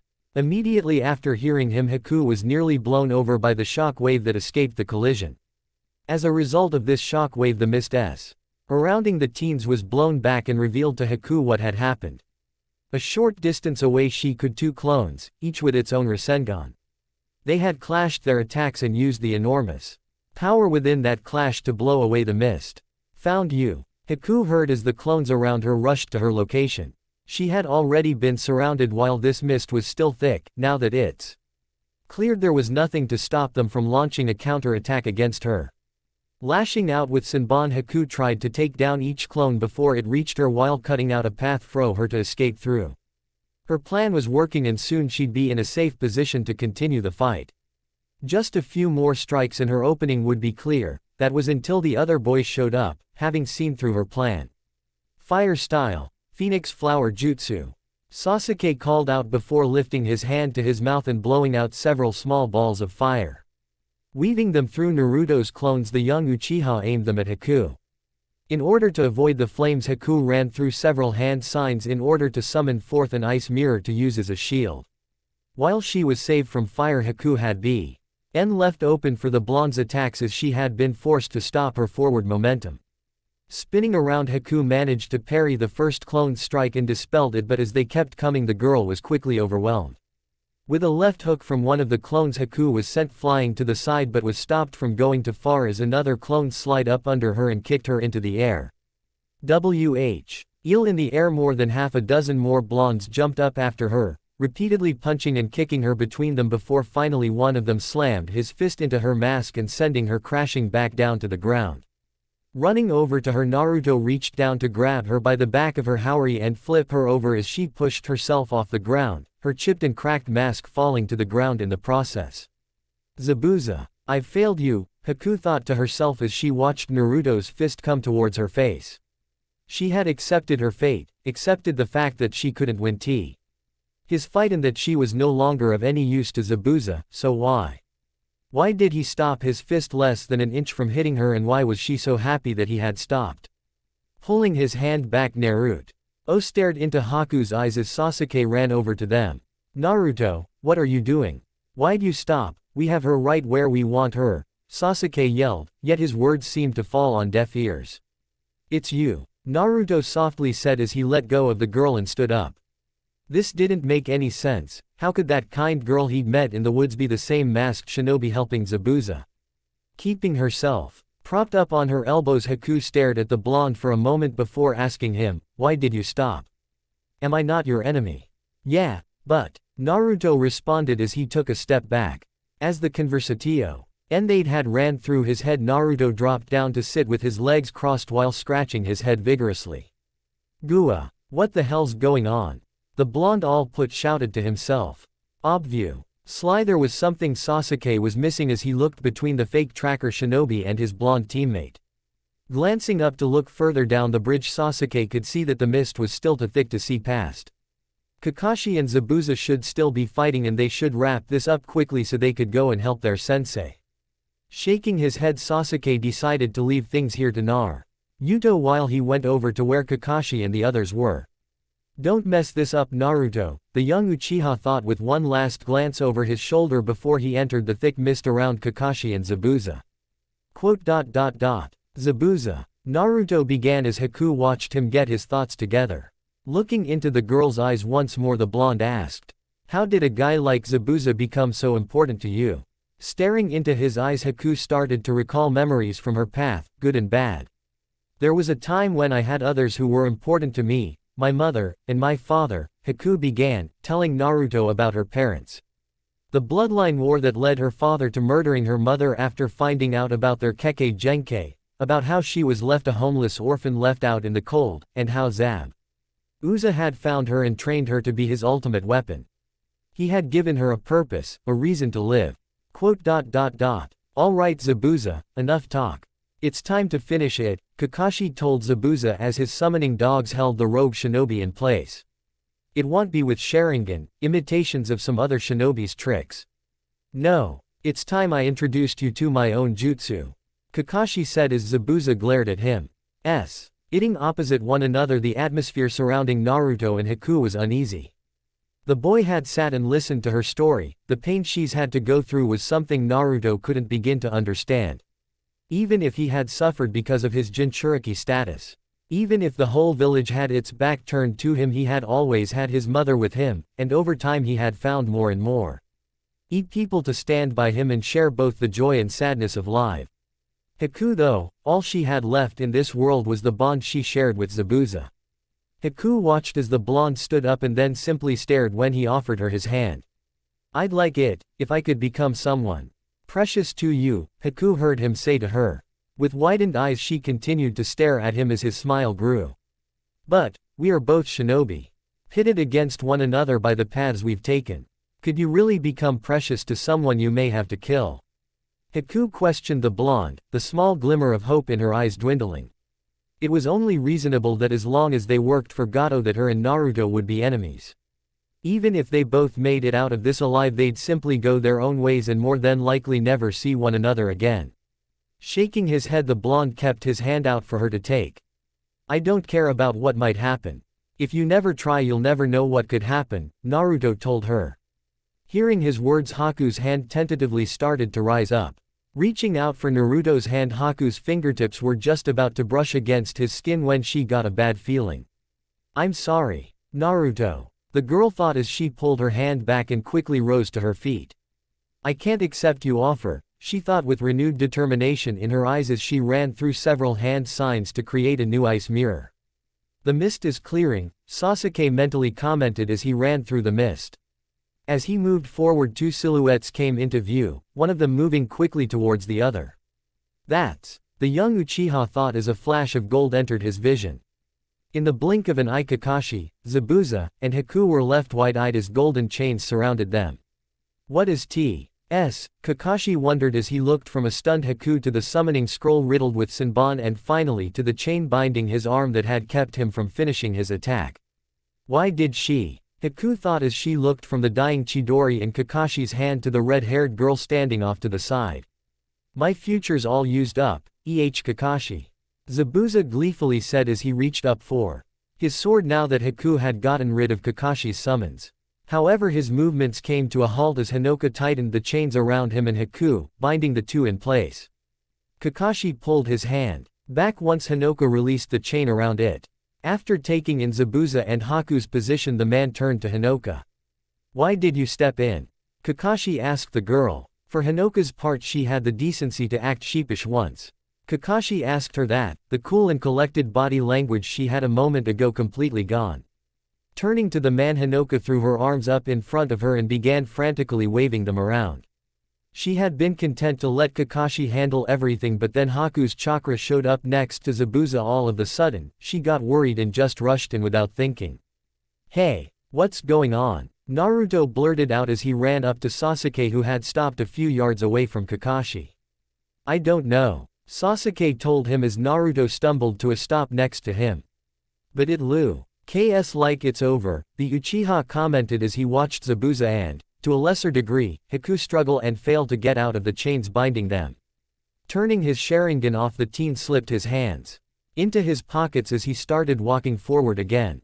Naruto wasn't sure what had just happened. One minute he was with Haku and the next she's gone. When he went to look for her, he finds out that Hinoka had everything just about wrapped up. With Sakura calling out to him and Sasuke, it seemed to him like everything had worked out for the best. Well, this is how it turns out, huh? Bound up tight by a little girl. Some demon you are, a man's voice said, directing everyone's attention to the end of the unfinished bridge. With the mist completely gone now, they could Gato standing there, with a cast on his arm and a smug grin on his face as he stood in front a small army of hired thugs. "Gato, I don't understand. What is this? Why are you here and who are these thugs you've brought with you?" Zabuza questioned the man. "Well, you see, there's been a slight change in plans," the small man said, tapping his cane against the ground as his smug look stayed firmly in place. "According to the new plan, you die right here on this bridge, Zabuza," the man tells him. "What?" Zabuza questioned as his eyes slowly widened. "Damn it all. He should have killed the swine when he had the chance." "That's right, you're too expensive. So I've decided to take you off the payroll. Of course, even these thugs I brought with me cost something. If you could manage to kill off a few of them, that'd be appreciated," Gato told him. Keeping his eyes on Gato, Zabuza told Kakashi, "It would seem our fight's at an end." Now that we're no longer on Gato's payroll, the bridge builder's safe. Yeah, I suppose you're right, Kakashi said as Hinoka let the two rogue shinobi go, pulling her chakra chains back into her body. Up ahead, the silver-haired Junin could see Naruto and Sasuke getting ready for a fight with Gato's men. That didn't last very long.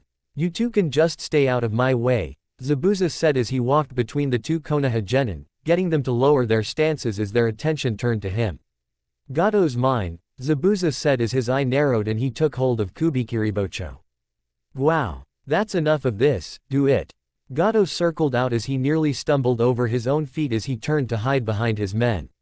Zabuza made short work of any of Gato's men who stood between him and his goal, cutting them down where they stood. Coming out of the group, Zabuza saw Gato running to the end of the bridge.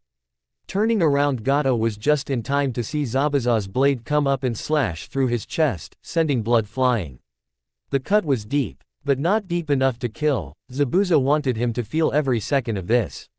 Re-gripping his blade, Zabuza continued to make slash after slash till the short man was barely able to stand. Gato truly was a pitiful sight, and with a single kick Zabuza sent the man plummeting over the side and into the sea below. He'll either bleed out or drown, both were options Zabuza could live with. Turning back to the group of men Gato had brought with them, Zabuza let out a low grunt as he watched them part for him. Taking his time, the man slowly walked back to where Haku stood, silently passing by Naruto and Sasuke. Come on, we're leaving, Zabuza told the girl as he put Kubikiribocho on his back. With a quick glance to see Naruto staring back at her, Haku settled her thoughts. Yes, let us leave, Haku told the man with a smile on her face. Please don't be saddened by this, Naruto.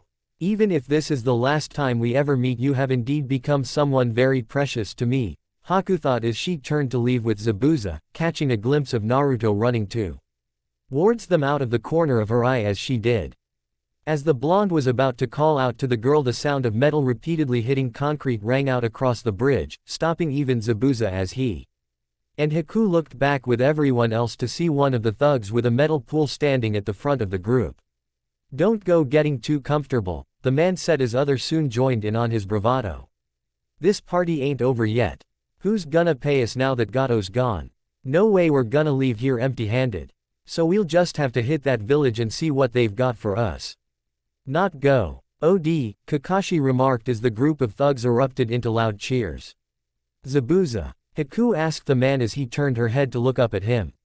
He could tell exactly what she was getting at just by looking in her eyes.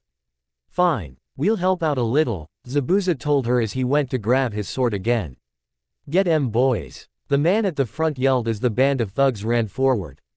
Unfortunately, or perhaps fortunately for the thugs, they didn't get far as a crossbow bolt came sailing through the air to land in front of their charging group. The thugs, along with everyone else, turned their eyes to the far side of the bridge.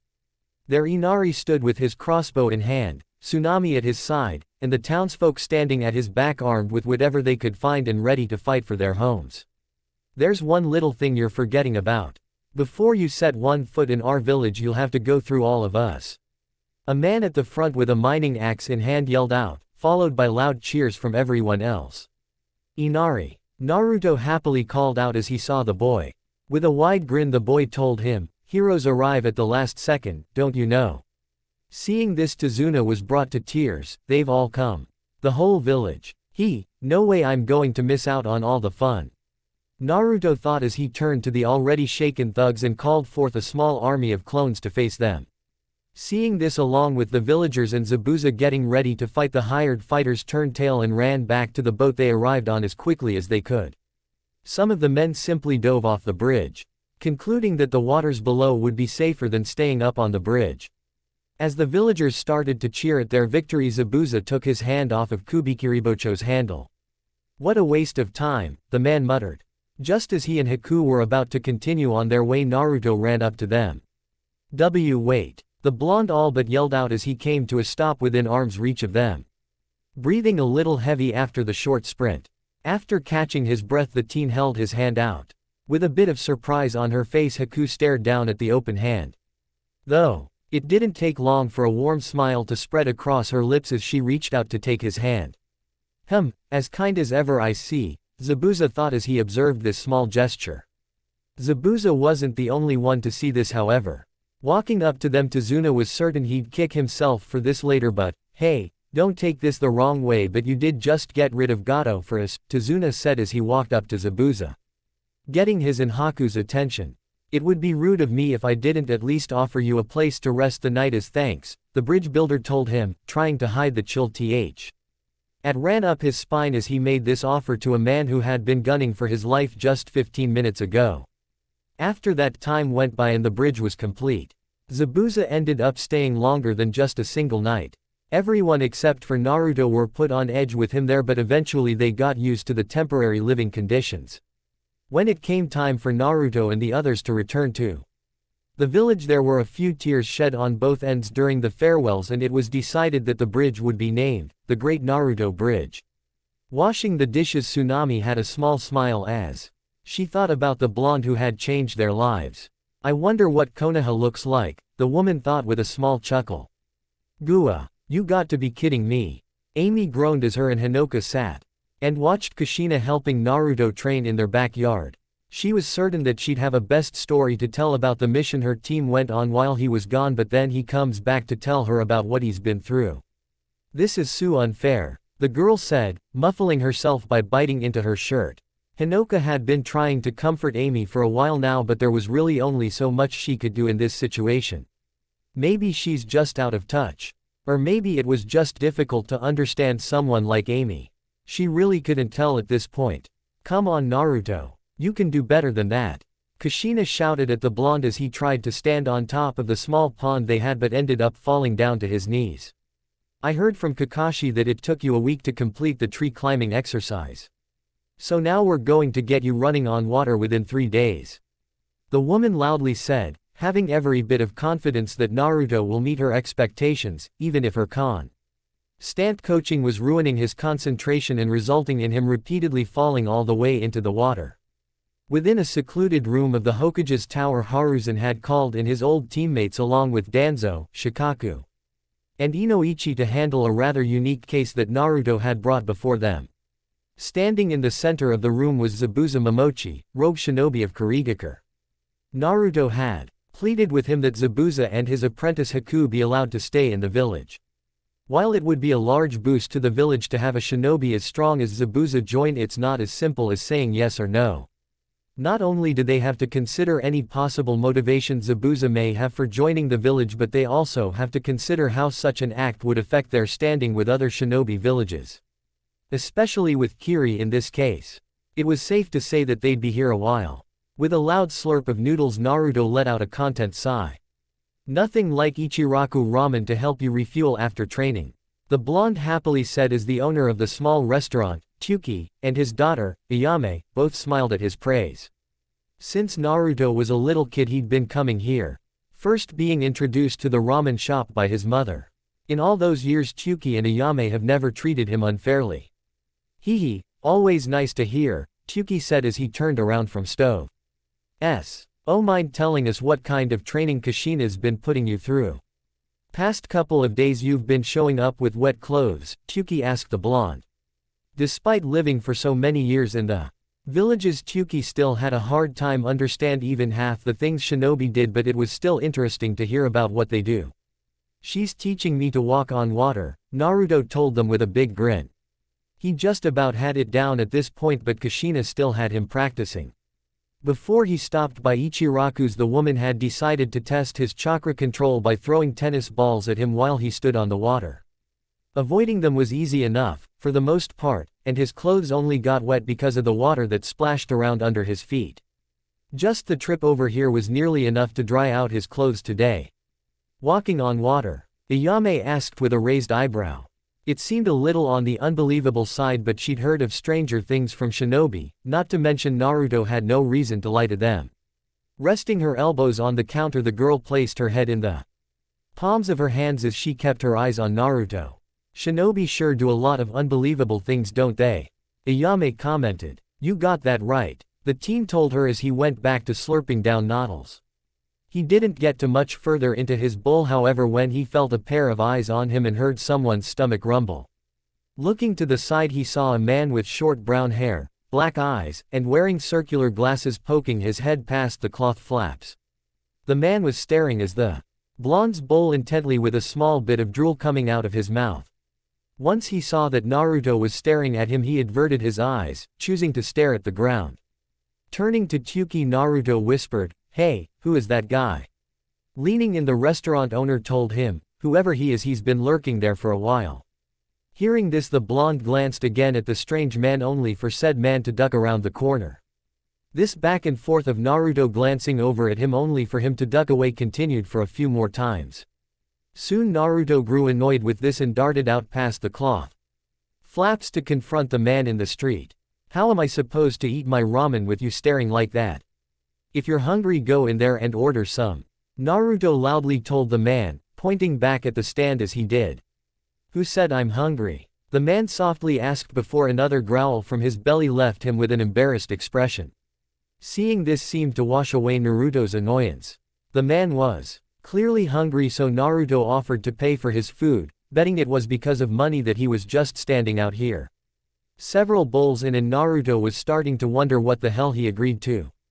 "It's good, huh? You want another bowl?" Old man Tyuki asked the man, to which he happily said yes to. "Ah brother," Naruto let out with a sigh as he followed his new friend out of the ramen shop. "No, you weren't hungry at all," the blonde sarcastically remarked as he closed his now empty frog-shaped coin purse. "I'm sorry. I kind of got carried away there, didn't I?" The man apologized as he rubbed the back of his head. The man was about to offer to pay him back when Naruto cut him off. "Ah, don't worry about it. I was happy to help out." Looking to the man, Naruto asked, "So anyway, tell me about yourself. What's your name? I take it you're a stranger around here, right?"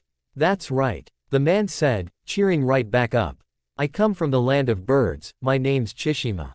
I've traveled here with a mission for Konoha's shinobi," Chishima told the blonde. Giving the man an odd look, Naruto told him, "I hate to say it, but it takes money to get a mission." Reaching his hand up, Chishima began scratching his cheek as he admitted, "I just finished paying for it out of my own pocket. That's why I'm totally broke." "Really? So then this mission must mean a lot to you," Naruto concluded. With a somber expression, Chishima told Naruto, "It could mean the difference in life or death for two of my closest friends." "Life and death? What sort of trouble are they in?" Naruto asked. Seeing that Naruto wanted to hear him out, Chishima gave him a warm smile and asked if there was anywhere they could go to talk. After walking to the nearby park, Chishima began his tale as the two of them sat down at a bench. "Sagi and his younger twin sister Toki have been close friends of mine since we were little. We were raised like siblings. Sagi is now lord of the land of birds," Chishima told Naruto. If you were raised like siblings, then Sagi must be pretty young for a feudal lord," Naruto commented, seeing as Chishima couldn't have been too much older than Naruto was. Why yeah," Chishima commented, as he turned his head to look at the blonde. "Things have been very hard for my friend Sagi recently, first with the death of his father, Lord Awashi, and soon after that he himself was nearly taken by illness. Even now he's still recovering, and Lady Toki has changed since then as well. She no longer shows her face in the village and chooses to seclude herself from others. Sagi and I have become worried about her, but she refuses to open up even to us. We just want to see her smile again," Chishima told the blonde as he stared up into the sky. Hearing what Chishima had to say, a determined look fell across Naruto's face. "All right, leave everything to me," Naruto told the man. Aside from the issue with Zabuza, Hiruzen was having a normal day. They still had yet to come to a decision on what to do with the rogue shinobi, and for the time they were keep round he clock watch on him and Haku. Sometimes he wondered if Naruto would be the death of him. "Hey, old man Hokage!" Naruto all but shouted, as he flung open the door and ran into Hiruzen's office. Here they go again. Though at least it can't be any worse than when he brought Zabuza to his attention. "What can I do for you, Naruto?" Hiruzen asked with a grandfatherly smile. He was honestly happy to see the boy, even if he caused trouble for the old Hokage from time to time. Standing outside the tower, Chishima stared up at the building. Since many classified documents and village secrets were kept in the Hokage's tower, it was sometimes difficult for even low-ranked shinobi to walk through the halls freely. a citizen of afar of Na. Tion like Chishima had no chance of just walking right on in, and so he waited out here while Naruto headed inside. You've picked a good one to have on your side, Chishima heard someone say. Looking the side he saw Kakashi leaning up against a wall reading a book. After they'd gotten back from Wave, Kushina had insisted that she take over Naruto's training for a week or two. It wasn't really a situation in which the man could refuse, so aside from the daily missions it's just been him, Sakura, and Sasuke. Oh, thank you, Chishima softly said to the man with a hopeful look on his face. He wanted to believe that his nation's woes could be remedied with the help of Konoha. As it is, the amount of money we've been given normally wouldn't be enough. Still, we've decided to send a team out to investigate this cursed warrior, Hiruzen was telling the blonde. Hearing the reason for the blonde's visit was a bit of a surprise for the old man. As the man explained the mission to Naruto, it brought a small smile to his face when the boy froze up at the mention of a ghostly apparition haunting the land. Even with Hinoku living with them, it would seem that Naruto still had that childhood and memories of him telling a much younger Naruto ghost stories came flooding up to the front of Hiruzen's mind. Naruto, I can't afford to send a team of the Junin, or Chunin, and even a team of Genin would be too expensive for the land of birds to afford right now, so I'd like to ask if you'd be willing to take this mission knowing that you might not get paid, Hiruzen told the boy. Despite his shaking knees, Naruto didn't hesitate to accept the mission. Good to hear, Hiruzen told him. With that settled, I want you to go home and get everything you'll need for the trip. As soon as Neji returns from his mission with Lee, you'll be heading out with him and Tenten with Kushina as team leader, the Hokage told him. Huh, Neji and Tenten? Naruto semi-asked with a blink or two. With a big grin forming on his face, Naruto happily agreed before running out of the office. The next day had Neji Hyuga and his teammate Tenten waiting around the front gate. We've been standing here for a half hour now. When are Naruto and Kushina-sensei going to get here? Tenten questioned. Tenten was a skilled kunoichi, practicing every day to become deadly with weapons of all shapes and sizes. Though it would be difficult to haul around hundreds of pounds of weapons, so she took to using summoning scrolls. As a result, it didn't take long for her and Kushina to cross paths, and shortly after that Tenten began Fuinjutsu lessons under with the Uzumaki woman. While Neji had never been taught by the woman, he too was familiar with Lady Kushina. Over the years she'd often visit the Hyuga clan. She had read and failed to help the branch families discontinue the practice of using the caged bird seal, but even after the numerous alternatives she brought before the clan, many in the main branch were set in their ways and refused to budge on the matter. It was safe to say that she was loved more so in the branch families rather than the main family. Here they come, Neji told the girl after a moment. While Tenten had been leaning up against a tree, Neji had been standing around staring down the main road. Since he was staring down the main road, he was the first of the two to see the two Uzumaki approaching with Chishima. As they approached, Kushina stretched her arm up and waved to the two of them. Since she was going on a mission, Kushina had switched out her usual clothes for the standard Jounin outfit, and her long red hair was now pulled into a long ponytail. Sorry for taking so long. We decided to stop and get a bite to eat before we headed out and kind of lost track of time, Kushina called out to Neji and Tenten.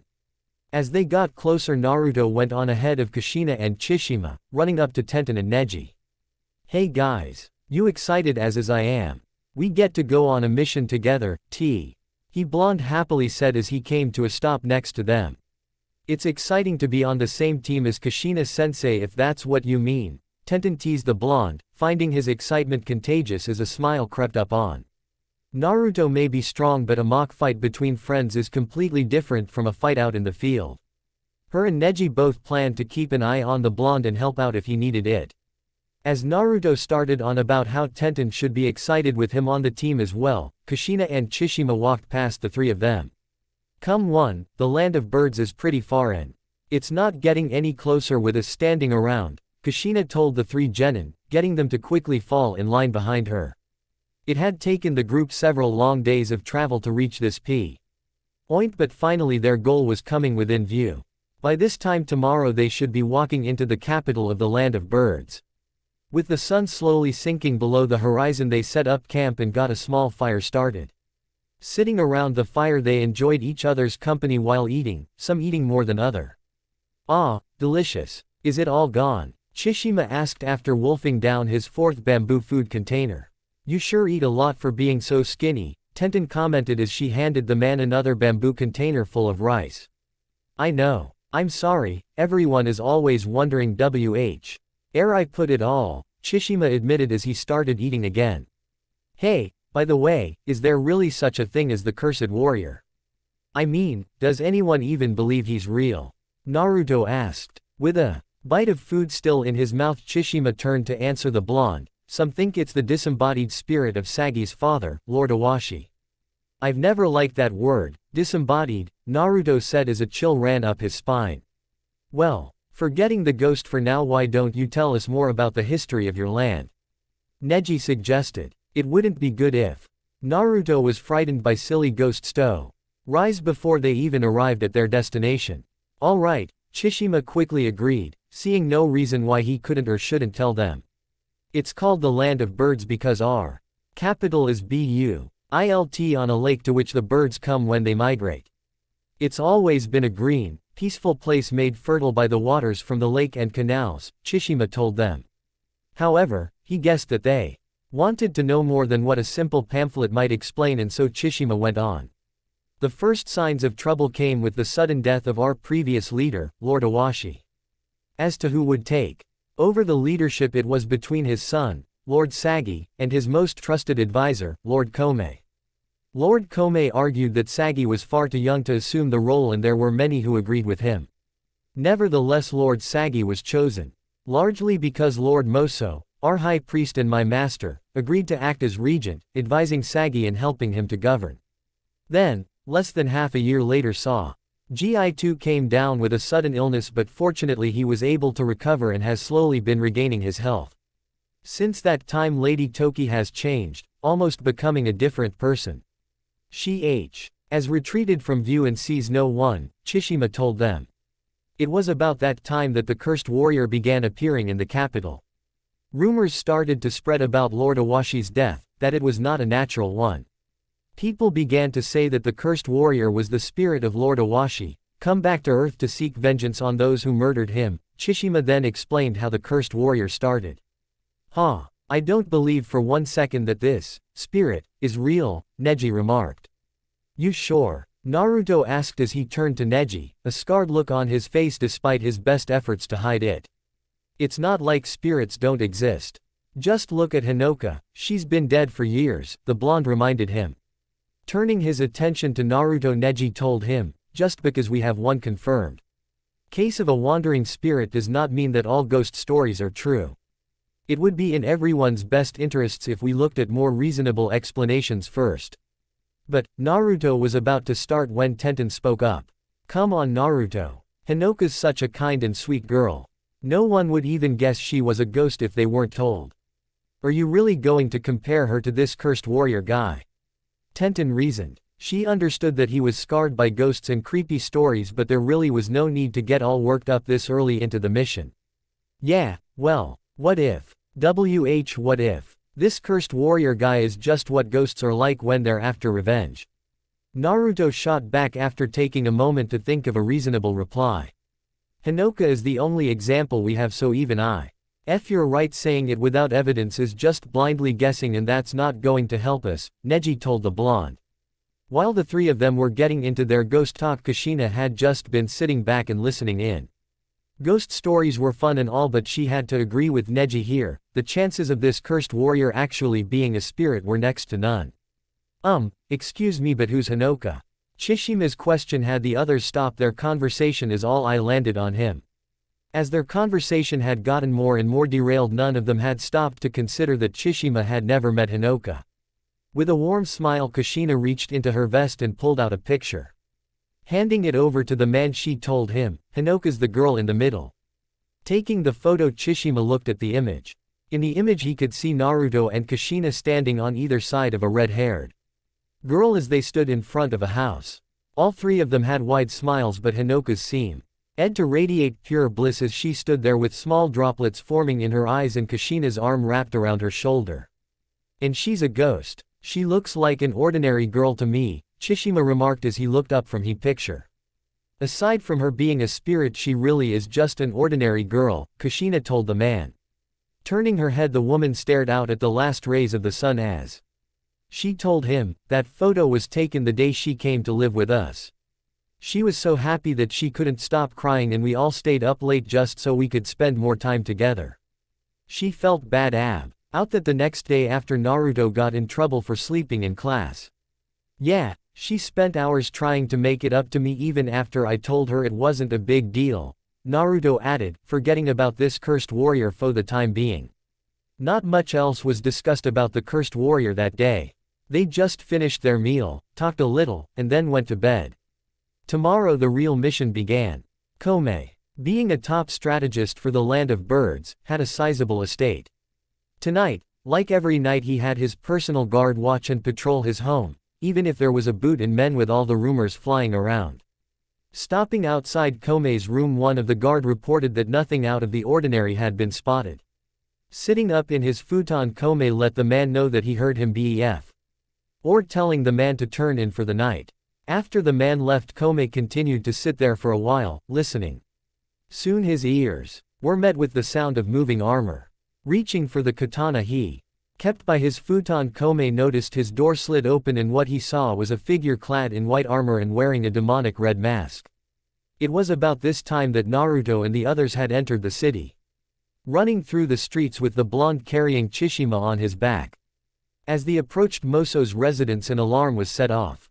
Coming to a complete stop, it didn't take long for them to see RT of the cloudy sky being lit up by searchlights, and ultimately the ghostly figure floating above Kome's estate. Clad in white with a halberd in hand, wearing the mask of an evil demon with eyes of fire. There can be no doubt about it, that's the cursed warrior, Chishima said as the group stared at the figure. Let's not waste any time, after him. Kushina commanded the three genin as she took off after the fleeing specter. She was quickly followed after by Neji and Tenten, with Naruto falling in line after them once he put Chishima back on his feet. Following the warrior as he effortlessly moved through the air, they were soon led to a small, rundown shrine on the outskirts of the city. Coming to a stop outside the building, Kushina put her arm out, motioning the others to stop as well.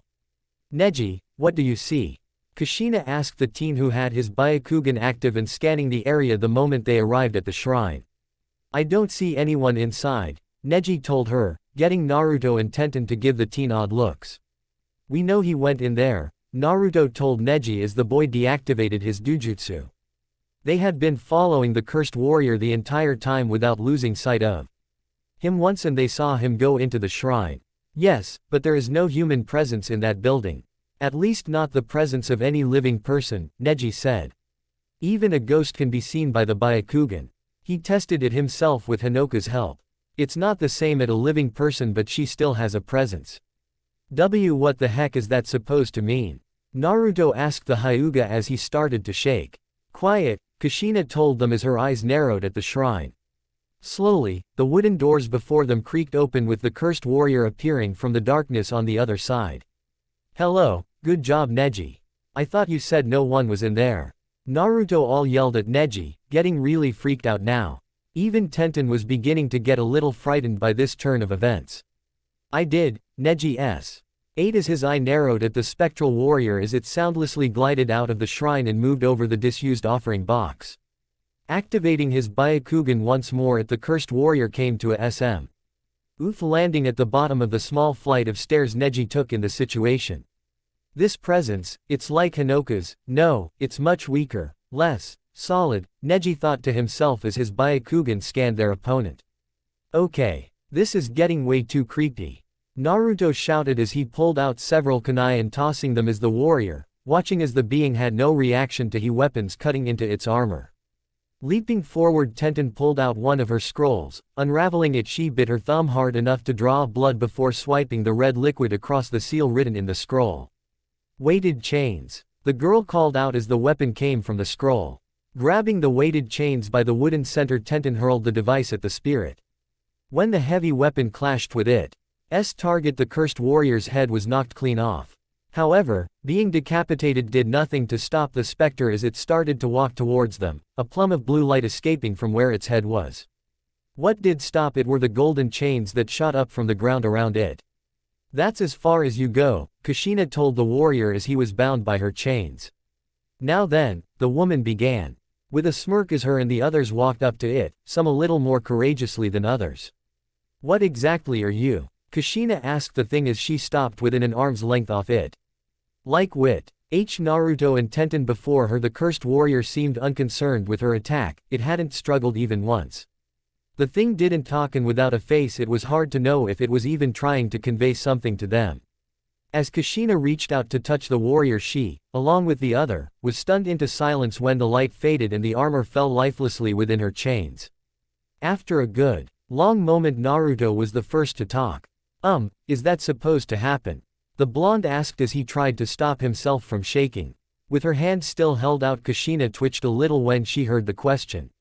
"No, that's not what's supposed to happen," Kushina said with a murderous look on her face. "Not since she was a little girl has anything gotten out of her chakra chains once bound. This would not be allowed to stand." As the woman tried her best not to lose her cool, the other three slowly backed away from the ominous aura coming off of her. Kushina angry was far more terrifying than any ghost. The next morning had the group following Chishima to Moso's residence, that was except for Naruto. Before they headed out for Moso's, Chishima had approached him and told him that Sagi wanted to speak with him personally. So while the others met with Chishima's master, Naruto headed for the feudal lord's palace. Even in a country suffering economically, the palace was still a grand building, though it had been built during better times for the land of birds. Upon his arrival, Naruto was immediately surrounded by palace workers and shuffled along to the audience room. Once there, he was seated before the workers turned to Lord Sagi and bowed, informing him that his guest had arrived. Sagi was a young man a few years older than Naruto with jaw-length blackish-purple hair and black eyes. "Thank you. You may resume your daily duties," Sagi told them, sending the workers away with pleasant expression on his face.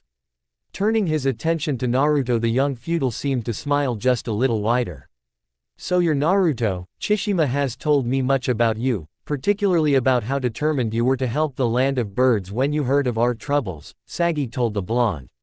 "Huh?" Naruto blinked a few times as he stared at the feudal lord. "Well, yeah. Why wouldn't I want to help someone in need?" Naruto asked the prince as he scratched his cheek. It was weird talking to a feudal lord. But perhaps it's because of his age or the way Chishima talks about him, it didn't feel as weird as he was expecting. Not many people would be so quick to help a complete stranger. Sagi told him, "We had been banking on Konoha's goodwill when we requested a mission with the little money we could scrounge up, but I hadn't been expecting to hear about someone like you. It brings joy to my heart to know there are people like you in the world," the young feudal lord further told him. "Aw shucks. You're going to embarrass me if you go on like that," Naruto said with a big grin as his hand moved to rub the back of his head. Being praised by a feudal lord was quite the ego boost for the blonde.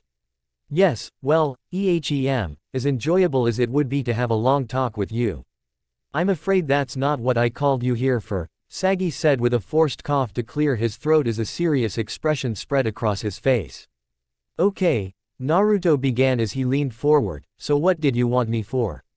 the blonde asked when his eyes nearly popped out of his head at the sight of Sagi getting on his hands and knees and bowing before the blonde. "The land of birds isn't as wealthy as it once was, and so I haven't the money for a mission, but I beg of you, please look after my sister. The change that's occurred in her has worried me greatly, and in these times I fear for her safety." Sagi pleaded with Naruto as he pressed his forehead into the floor. "Please, she means the world to me," the young man said as Naruto watched on, speechless. Well, Naruto did always want to protect a princess like in the storybooks his mom used to read to him. What's the worst that could happen? Toki was a fair-skinned woman with long, dark purple hair with bangs cut off at the jawline to frame her face. She wore a traditional multi-layered kimono of different colors. As the woman walked along the wooden walkway lining the palace, she felt the wind blow gently through her hair as her dark eyes just stared out in front of her, paying attention to nothing in particular. "Hey, Toki, right?" The woman heard a cheerful voice call out to her. Turning at the waist she saw a blonde teen run up to her. "Glad I found you. See, Sagi asked me to keep you safe so I'll be," Naruto was telling her when she turned back and continued walking. "Don't bother, I'm perfectly fine on my own," the woman told him as she walked away. Her response was enough to immediately sour Naruto's mood as he started to lightly glare at her back. "Yeah, well, sorry to break it to you, but I don't care if you're fin on your own," Naruto said as he quickly walked forward to catch up with the princess. "I promised to keep an eye on you so we're stuck with one another," Naruto told her as he walked by her side, keeping the ghtly irritated look on his face as he stared at her. Glancing to the side with her own irritated expression, Toki said nothing as she started walking faster. This started a small cycle of Naruto constantly speeding up to Toki's pace. Meanwhile, now that their meeting with Moso was over, Chishima and the other sat in a small food stand that served wings.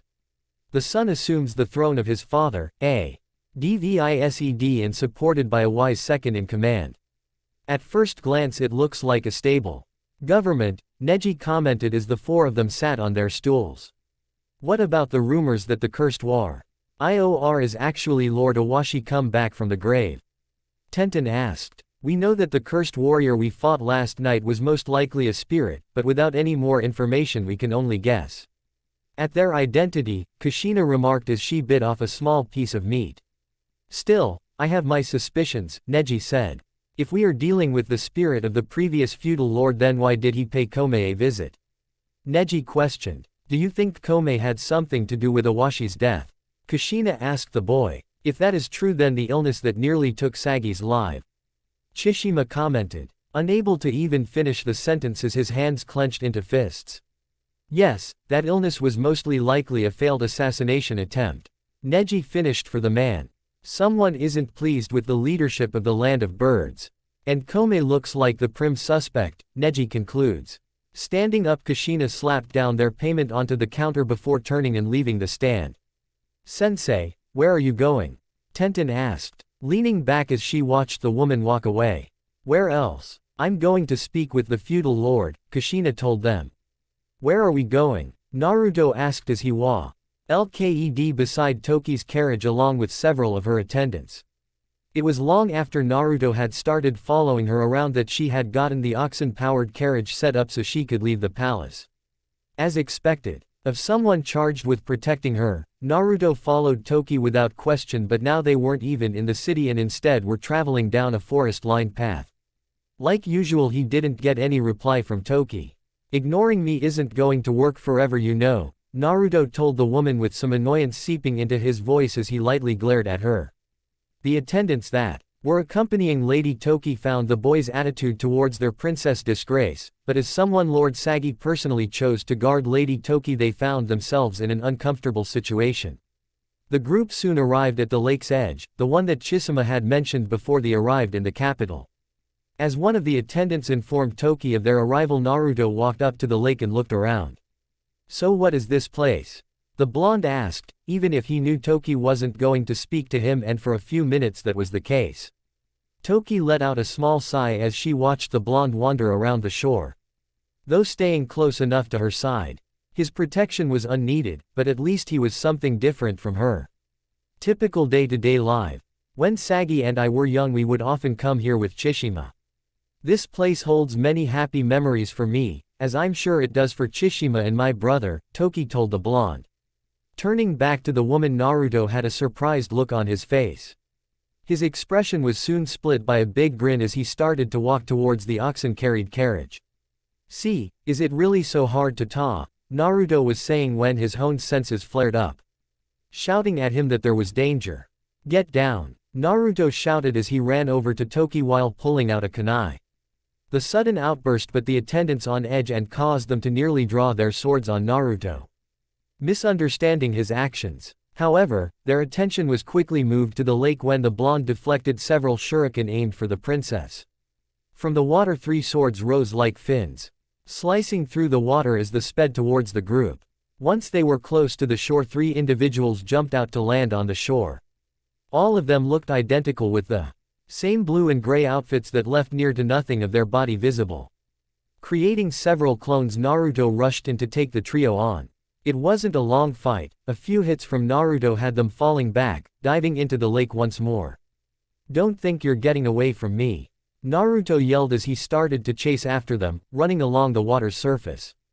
His chase didn't last long when an underwater explosion sent a large pillar of water into the air, destroying Naruto's clones and pushed the blonde back to the shore. Coughing up a bit of water, Naruto stared out at the rippling lake. Even if he went now, he'd probably never find those three on his own.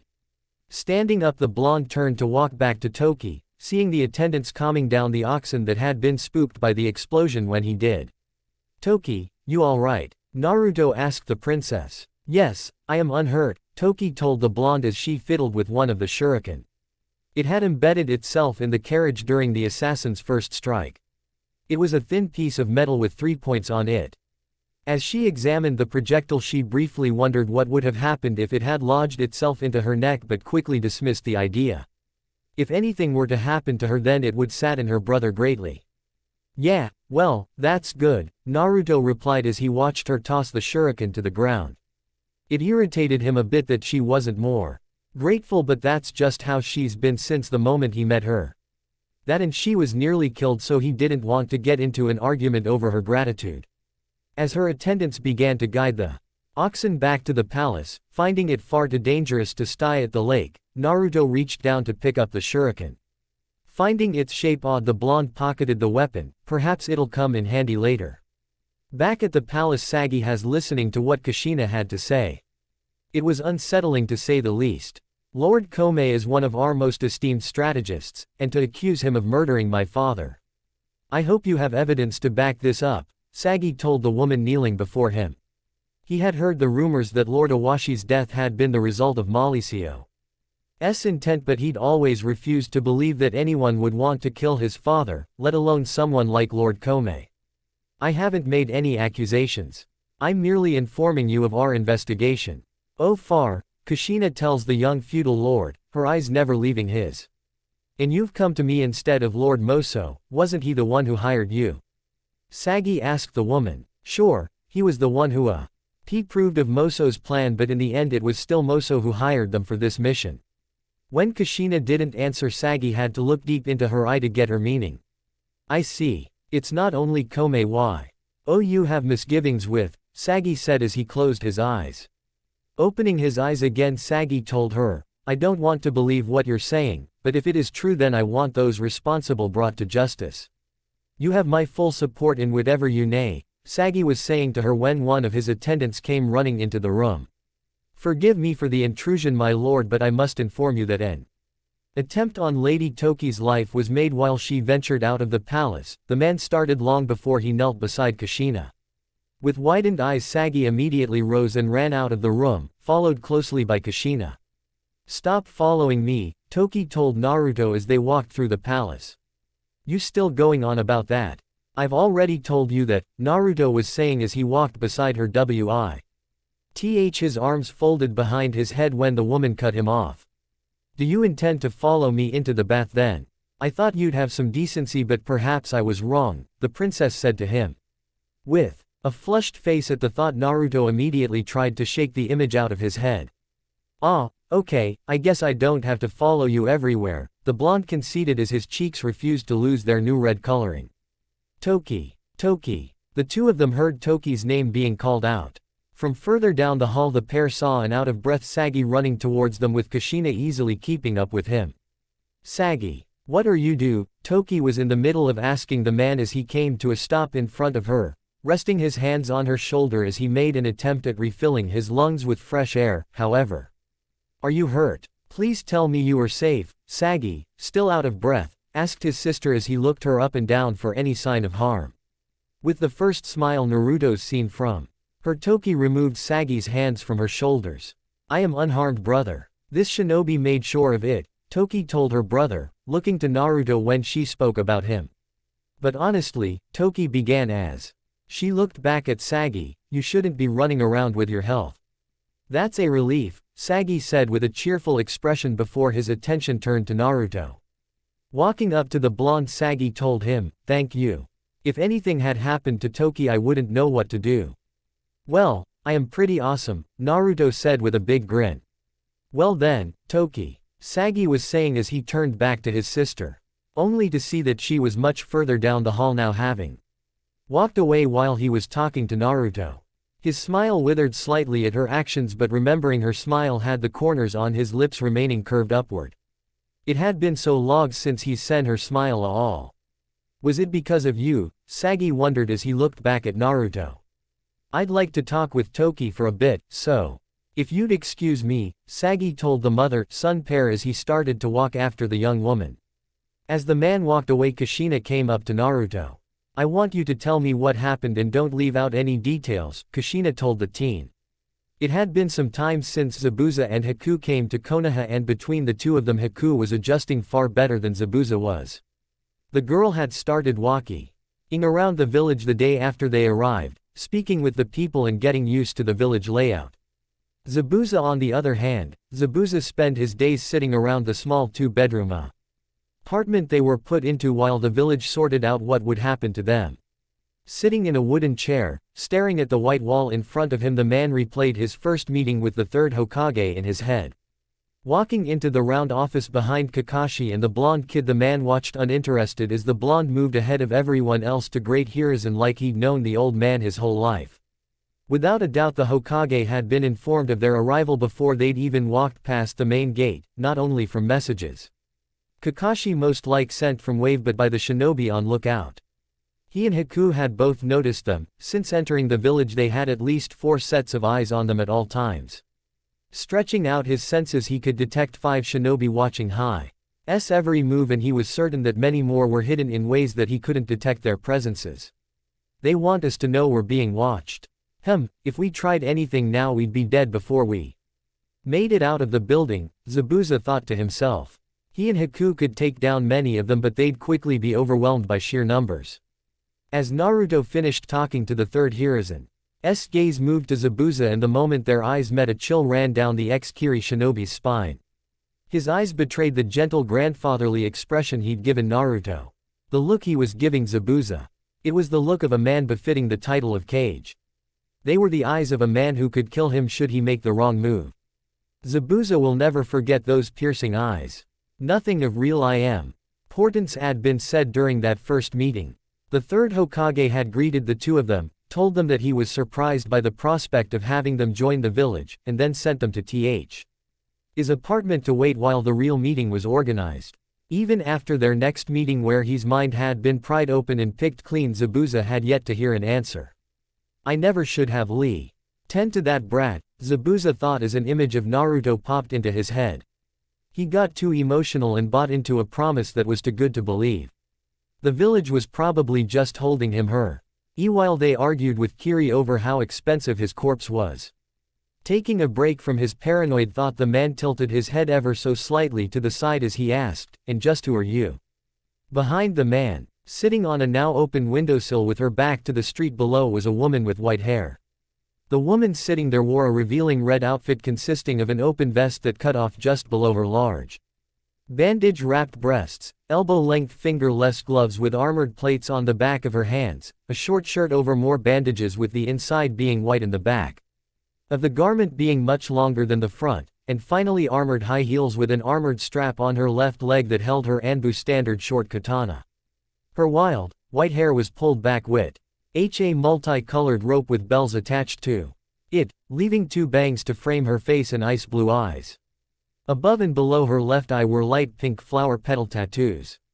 More of those tattoos were on the left side of her midriff as well as scattered along her left leg. You can call me Kagura, Kagura told the man as a light breeze blew in through the window she was sitting in. I'm not interested in pleasant little chats, Zabuza told her. He must be quite the spectacle for one of Konoha's elite to come and pay him a visit. That should be fine. I only came by to ask a question, Kagura tells him. When Zabuza made no reply, she asked her question, what made you come to Konoha? It was Naruto, wasn't it? Kagura said when her didn't answer her. When Kagura asked her question, Zabuza's body tensed up for but a second. But it was enough for her. He has a way of doing that, and the funny thing is, Kagura told him as she turned her gaze away from the back of Zabuza's head to the bright blue sky behind her. I don't think he's even aware of the effect he has on people. And I care, because. Zabuza asked after a moment. Hearing him, a smirk spread across Kagura's face as she leaned back, keeping herself on the windowsill by holding onto it. You and I are a lot alike. I wanted to be Hokage, to be the strongest, and like you I didn't care who I had to step on to reach that goal, she told the man. If it wasn't for him, I probably would have turned against my village like you did as well, Kagura said as she closed her eyes and thought back to the past. Damn it, damn it, damn it, how can she just refuse me like that? Every single time she waves me away like I'm nothing. Kagura shouted as she repeatedly punched the tree before her, putting a larger and larger dent into the trunk with each punch. Once again, she had approached Tsunade and requested to be her apprentice, and like every time before she was turned down without any thought. Hitting the tree on final time, her hand began to tremble with rage as she kept it pressed against the wood. Reaching up with her other hand, she removed her Anbu mask and turning so it could stare back at her. She's just afraid of my power. They're all afraid of my power. She refuses to train me because they don't want me to get stronger, the teen thought to herself as her grip tightened on the cat-like mask. Tossing her mask the side, her attention then turned to the gray Anbu armor she wore. In her anger, Kagura began to tear the armor off, starting with her arms and moving to the vest and other segments, tossing them wherever they may land. Soon she was left only in her skin-tight black clothes as she fell down to her hands and knees. I'll show them all how wrong they were to oppose me.